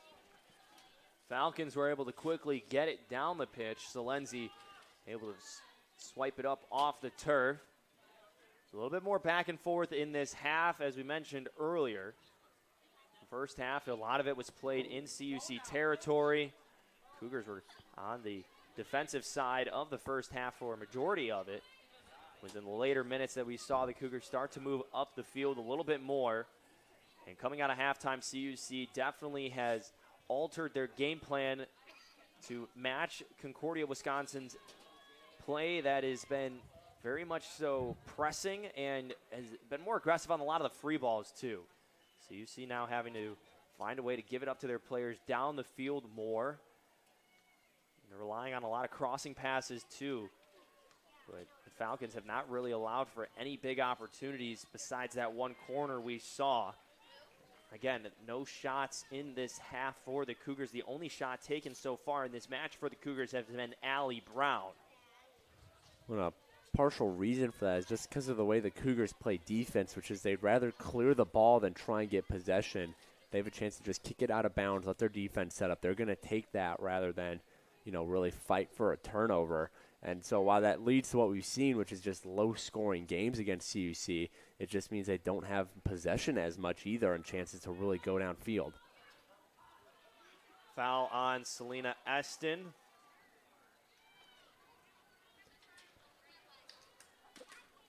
Megan Wilkinson-McQuaid in the area. Lauren Gozel with a shot. Now a foul called. Megan Wilkinson-McQuaid knocked down Concordia, Wisconsin's number 32, Juliana Van Boxtel.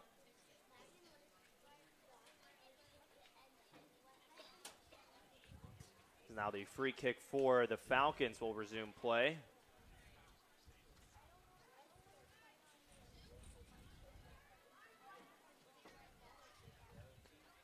It'll be a throw-in for the Cougars in front of CUW's bench.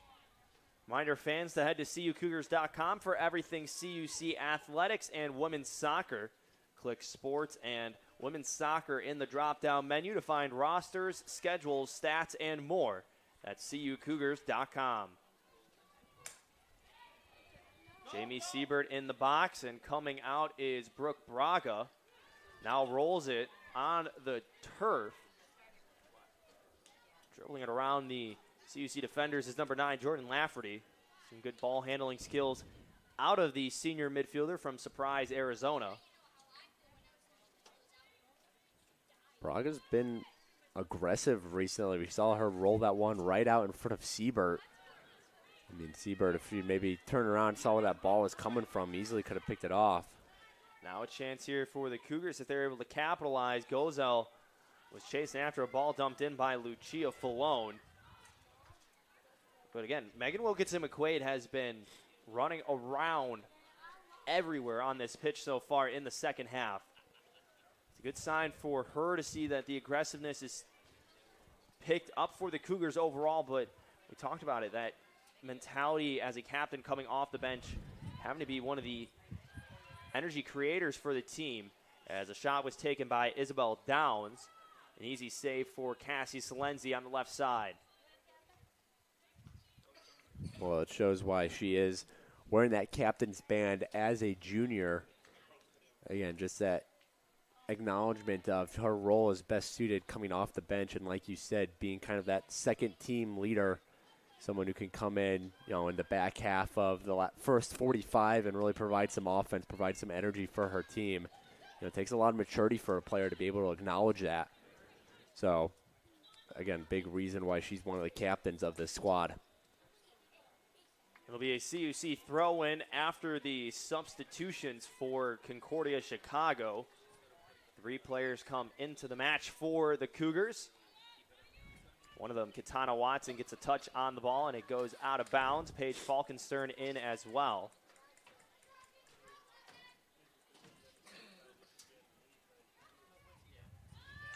Turning to the pitch as well for CUC, number 23, Julissa Diaz.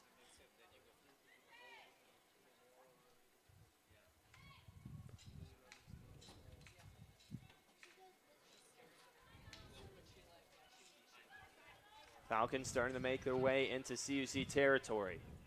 Snow dumps it over to Dorge, trying to get around one of the defenders. But now a foul is called on number 24, Shelby Sims. It'll be a free kick for the Falcons. Could be a turning point here for the Falcons. Cougars have been competitive all second half, only down by 2. If you can make that a 3-goal lead, the way Cougars offense has been, struggling to put up any kind of pressure, especially in the shots category, 3-goal lead could look pretty much, about as big as they come if they can convert. The free kick taken by Jordan Lafferty goes out to the left side of the goal.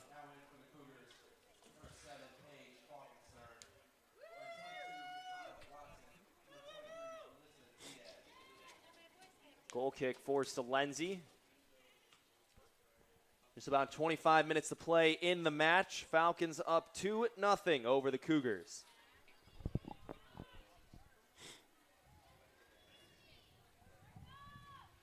Again, Cougars will be in action on Wednesday, October 26th, down the road against the Dominican University Stars at 3 p.m. to close out their season. A non-conference match for the Falcons on Tuesday night, taking on the Titans of UW Oshkosh at 7 p.m. and then taking on the Lakeland Muskies at Lakeland on Wednesday at 4 p.m. to close out their regular season schedule.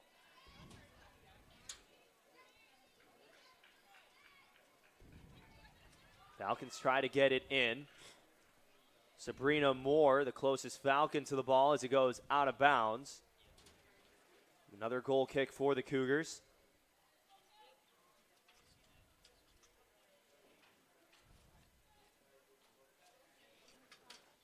Starting to see shades of the first half creep in now, as the Falcons have, for the majority of the last 10, 15 minutes, have been the ones that have been pushing more offensively than the Cougars. And a chance here for the Cougars to try to get something going, but Paige Falkenstern loses it out of bounds. A quick throw in for the Falcons. Just about now is the time the Cougars really need to start putting the pressure on. They got 2 goals. They got about 23 and a half minutes to find those 2 goals and at least walk away with the tie. No more overtime in the regular season anymore. But again, now is the time, just because of how things have looked. You got to start putting the pressure on now. Give yourself plenty of time to find those 2 goals. Lafferty to the right to Downs, pops it up, and it'll roll all the way to the track and towards the net on the far side, protecting the perimeter of Concordia Stadium.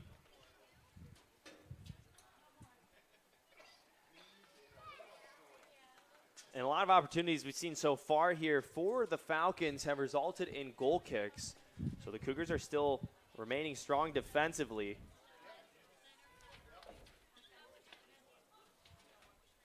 Opportunity for the Falcons, and they capitalize. Number 12, Selena Eston, picks up her second goal of the match. And CUW is now up 3-0 with just 22:39 remaining. Eston showing off that goal-scoring prowess we saw last year, over 20 goals on the year. She's now up to 11 with her 2 today. But the ability to just turn around and just crank that shot on a dime, basically, and put that into the top corner of the net out of Salenzi's reach. I mean, yeah, it takes a real goal scorer to be able to pull something off like that, but Concordia, Wisconsin, they feel pretty good now, up by 3. CUC still lacking any kind of offense right now. And kind of bring up your point about Eston. It's the goal-scoring ability, as that's now her 11th goal of the season. There wasn't much there. She had a lot of defenders for CUC around her, and it was just a little bit of wiggle room, and that's all she needed was that left foot to drive it home for the third goal of the game for the Falcons. As CUW is still applying pressure.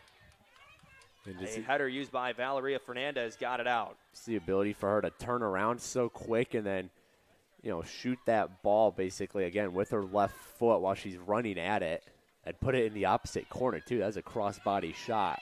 Katana Watson turns on the turbo, able to beat one defender. Now going down the near side, has one to beat. That's Carmen Rowe. Stops around, uses the right foot. It's blocked by number 16, Isabel Rapp. Shelby Sims with it. Cougars now gaining full possession. Katana Watson dumps it off to Sims. Back to Watson, but just too far out of her reach. It rolls out of bounds. It'll be what looks to be now is ruled a corner kick, as there was a late touch by CUW. Really good response here by the Cougars, now spending some time in CUW's half of the pitch and set up with the corner kick now. So after that third goal, looked like it could have possibly put things away. CUC comes right back, and they're going to try and get one back here. Again, taking the corner kick for CUC is Melika Kenworthy, the sophomore forward. Last corner opportunity sailed out of bounds. This one a little bit more flat. And the closest Cougar in the area was number 23, Julissa Diaz. Going to be another goal kick for the Falcons.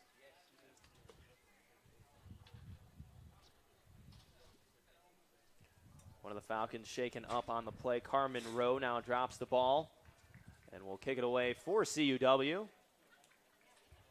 As we now hit the 20-minute mark remaining in the match. Again, Concordia, Wisconsin up 3-0. First half goal by Selena Eston and Carmen Rowe. And the lone goal here in the second half by Eston again, her 11th of the season. Her efforts today have now awarded her with double-digit goals in all 4 seasons she's played at Concordia, Wisconsin.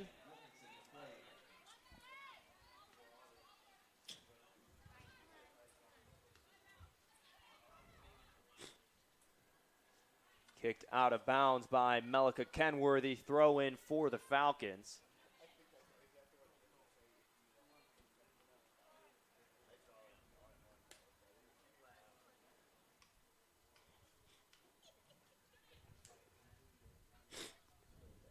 Megan Wilkinson McQuaid in for Lucia Falone.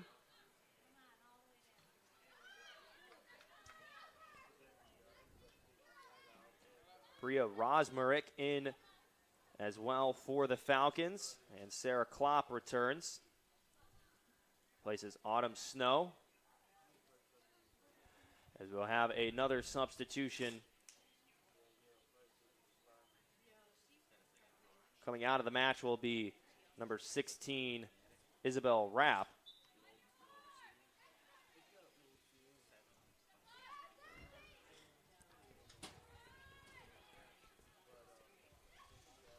In for the Falcons is number 38, Anna Rosekopf.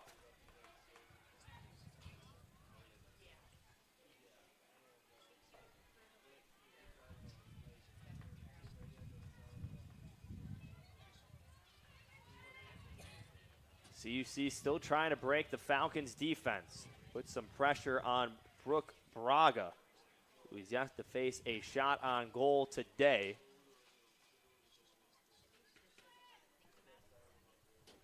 Cassie Salenzi has been hard at work in the Cougars' net. She's made 5 saves so far on 8 shots on goal, 14 total for the Falcons. Be a throw-in for CUW.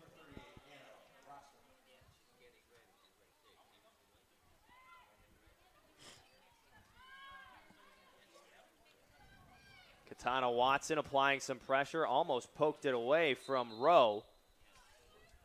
And now a foul is called. Free kick for the Falcons. Katana Watson credited with the foul.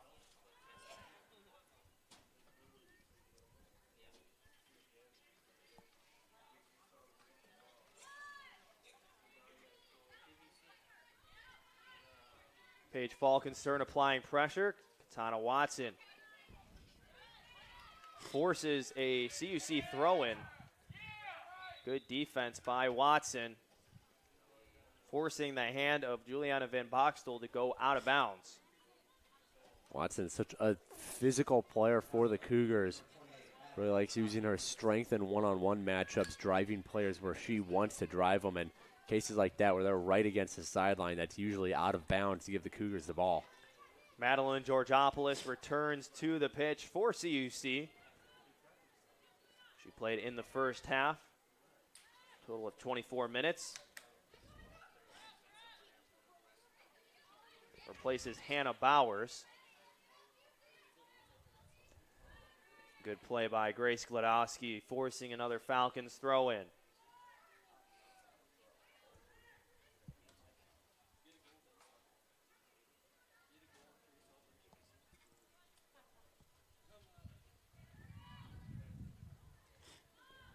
Selena Eston wearing the captain sleeve for CUW today with 2 goals. It's been a big part of this offensive push for the Falcons that has led to 14 shots. Eston has 5 of those shots. Salenzi will pick up a ball off the turf, and she will get ready to resume play and punt it away. And we talked about Eston taking a lot of shots. She led the conference coming into today with shots per game of just over 4 per game. Now Paige Falkenstern, 1-on-4 opportunity here. Falkenstern tries to use the right leg, but it is kicked off the side of Carmen Rowe. It'll be a corner kick for the Cougars. Melika Kenworthy making the jog all the way to the far corner. Now a substitution for CUC. Katana Watson comes off. Jamie Siebert comes back in for CUC. Siebert with 29 minutes played, and also a new goalie for the Cougars. It is the freshman from Simi Valley, California, Brooke Sheriff. We talked towards, continue that thought after the corner kick, see if the Cougars can start something here offensively. Say now's the time to do it, less than 15 minutes to go. Up in the middle, punched away by Braga, and a shot that goes in through the uprights. Allie Brown was able to get a foot on it. We get a new goalkeeper in for CUC, Brooke Sheriff. Now has appeared in her 6th match. Only allowed 1 goal. Save percentage of 88.9%. Well, I was going to say, before that corner kick that we talked about in the first half, Coach Garza giving everybody on this roster opportunities, young players, new players, like transfers, and then, of course, the returning seniors and upperclassmen. Sheriff's, again, seeing her fair share of opportunities, over a little over 180 minutes of game time. So, again, after this season, Salenzi's graduating, so Coach Garza's got to figure out who his keep for the next couple years is, and he's got 2 talented freshmen in Sheriff and then Alani Burnell. So he's trying to get as many looks at them as he can before Salenzi's on her way, and Cougars have to find a new keep for the immediate future. Sheriff challenged and almost is burned. Selena Eston almost had a hat trick as Sheriff came out of the goal, tried to challenge that ball, pick it up. Didn't miss by much. The direction from Eston. Bounced 2 balls to the right of the right pipe.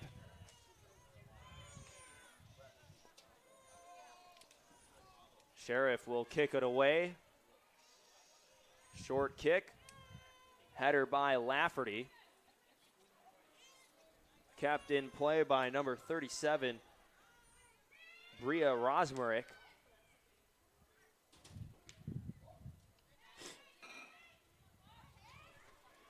Letting it bounce and now picking it up is Julissa Diaz. Eston looking for some room to work with. Now Glodowski says enough with it and kicks it out towards the middle. Paige Falkenstern there. Megan Wilkinson McQuaid trying to beat out the defender Anna Roskopf. But kicking it away is Brooke Braga.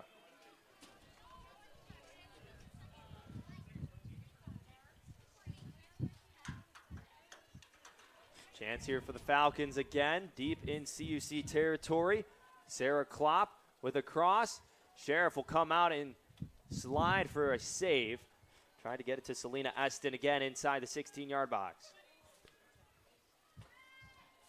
Also talked about this earlier, but if CUW's goal was to get Eston going this game before they make a, final couple games for the playoffs, and then of course when we get to the playoffs, you want one of your goal scorers as hot as they come, and they've done that really well today. Eston opened up the scoring with that penalty kick, and then had a really nice individual effort to get goal number 2 on the day here in the second half.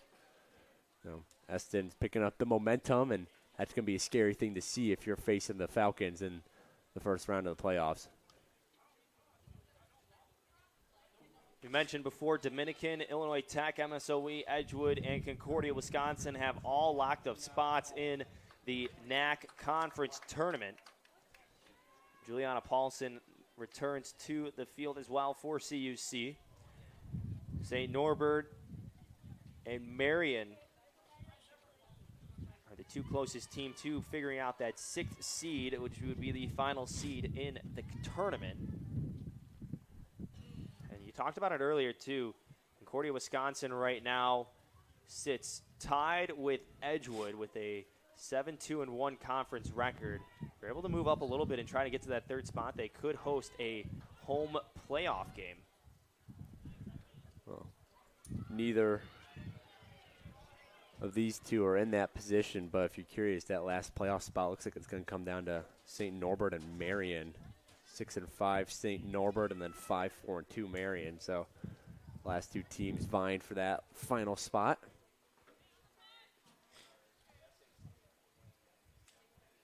Sheriff punts it away. Good kick.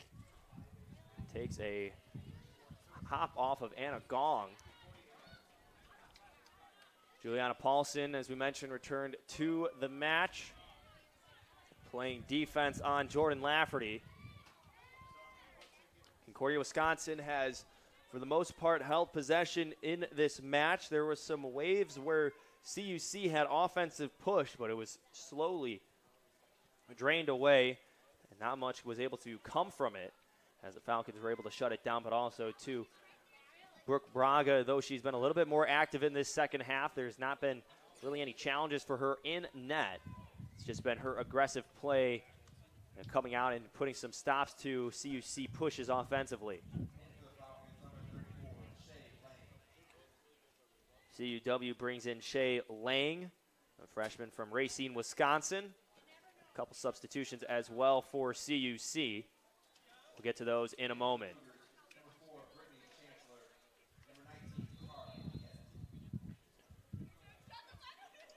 Free kick awarded to the Falcons. Brittany Chancellor and Cara Diaz, the 2 Cougars that make their first appearances of the match here in the late minutes of the second half. Under 10 minutes to play. Final home match of the season for the Cougars.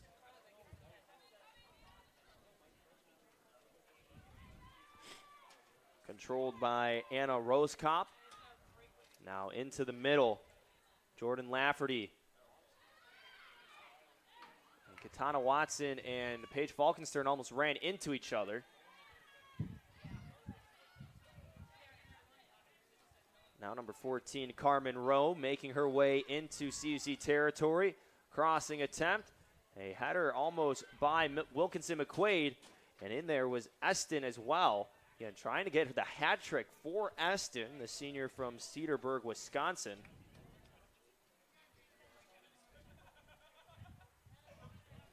It'll be a corner kick for the Falcons, their 6th of the day.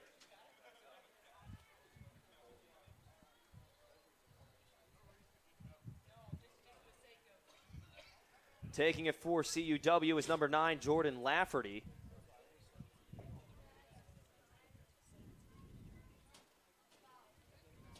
Lafferty sends it up in the middle. First touch by Chancellor. Laying it down, and now a shot taken by number 14. Carmen Rowe bounced off the iron. Chancellor uses the head and gets it out of bounds. Could have been the 4th goal scored of the match for CUW.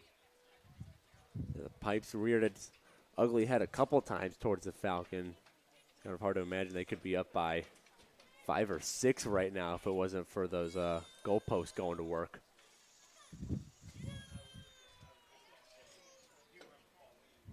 Another throw in here for CUW.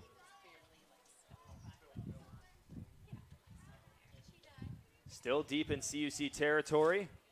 Eston getting boxed out by Wilkinson McQuaid. Keeping it in for the Falcons on the far side was number 19, Anna Gong. And now a throw in for the Cougars.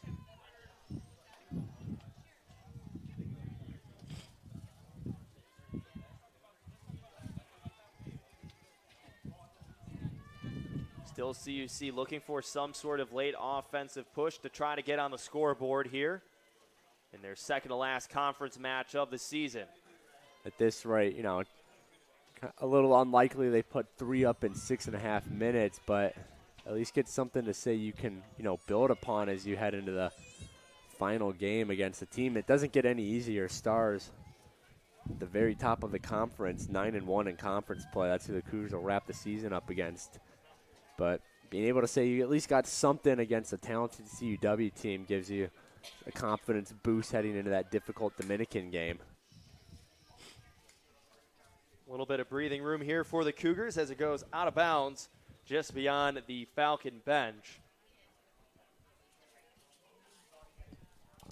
Substitution for CUW coming off is number 14, Carmen Rowe. And in for the Falcons, number 16, Isabella Rapp.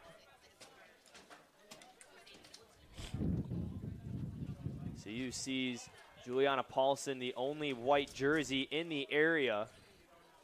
The back line of defense for the Falcons. Paulson hurrying back now to play defense. Eston with the touch in the middle. Picking it up is Cara Diaz. She's tripped up. Now a free kick awarded to the Cougars.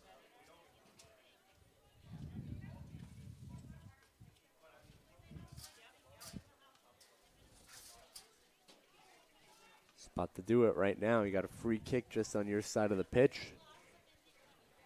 Get some offense going. We can tuck a goal in the last 4 odd minutes. Aggressive play by Glodowski. And now a free kick awarded to the Falcons.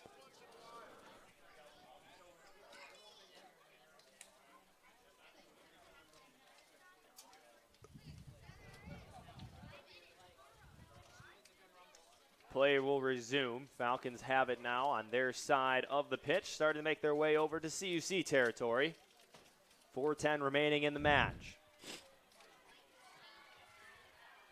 Madeline Georgopoulos able to poke it away from Anna Gong. And CUC will get to throw it in.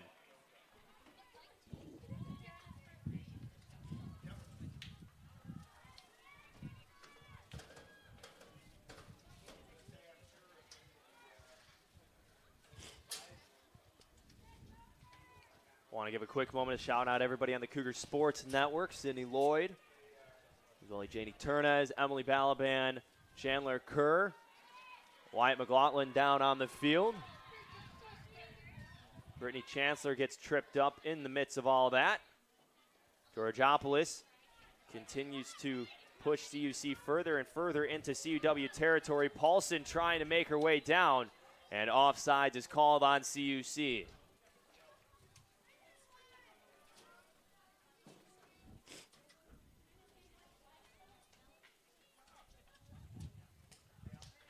As we mentioned, the Cougars in their final home match of the season get ready to take on the Dominican University Stars at 3 p.m. down the street on Wednesday afternoon in their final game of the regular season. Janie Turnez, as the producer here today, has been doing a great job, as well as Sydney Lloyd and Emily Balaban. Again, wanting to thank all of them for doing their best job here on the Cougar Sports Network out on a beautiful Saturday afternoon. Also give a quick shout out to CJ Sellner in his final afternoon as Director of Athletic Communications at CUC.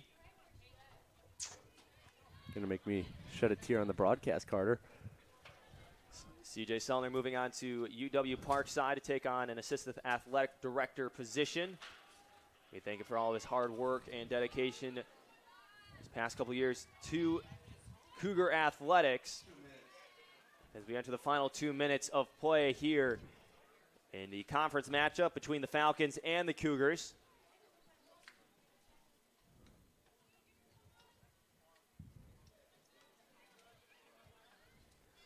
Throw in by the Falcons in front of their own bench.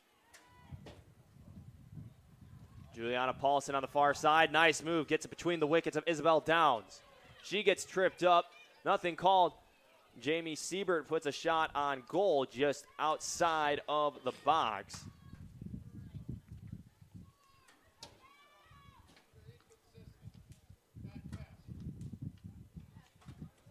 Braga kicks it away all the way towards the middle of the field. Cara Diaz now with a touch for CUC. Skips off the right heel of Anna Gong. Grace Glodowski able to kick it away, but a free kick awarded to the Falcons right before then. Under a minute to play here at Concordia Stadium.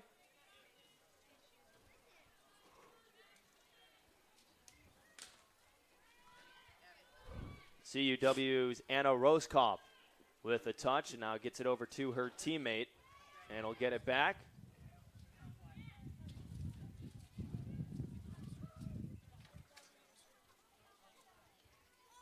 It's been a game, Peter, of a lot of defensive play for CUC. Not many chances until really that middle portion of the first half and the beginning of the second, where CUC did anything offensively. Jamie Siebert's last shot is the first save of the match for Brooke Braga as the final seconds tick off. And that'll be the final score here in River Forest. The Concordia University Wisconsin Falcons defeat the Concordia University Chicago Cougars 3-0 on a Saturday afternoon soccer match here in River Forest. Final box scores as well. Selena Eston with 2 goals in the match. Sarah Klopp with the other goal for CUW. They get ready to take on the Titans of UW Oshkosh next Tuesday at 7 p.m. on the road in a non-conference match. And for the Cougars, it's their final home match of the season. They'll conclude their season next Wednesday, October 26th at Dominican University at 3 p.m. For everybody here at the Cougar Sports Network, under the direction of Sydney Pulaskis-Laher, Kayla McLeod, and for one final time, CJ Sellner. I'm Carter Gledhill signing off from the press box at Concordia Stadium. We'll see you next time for more Cougar Athletics. And as always, go Cougars.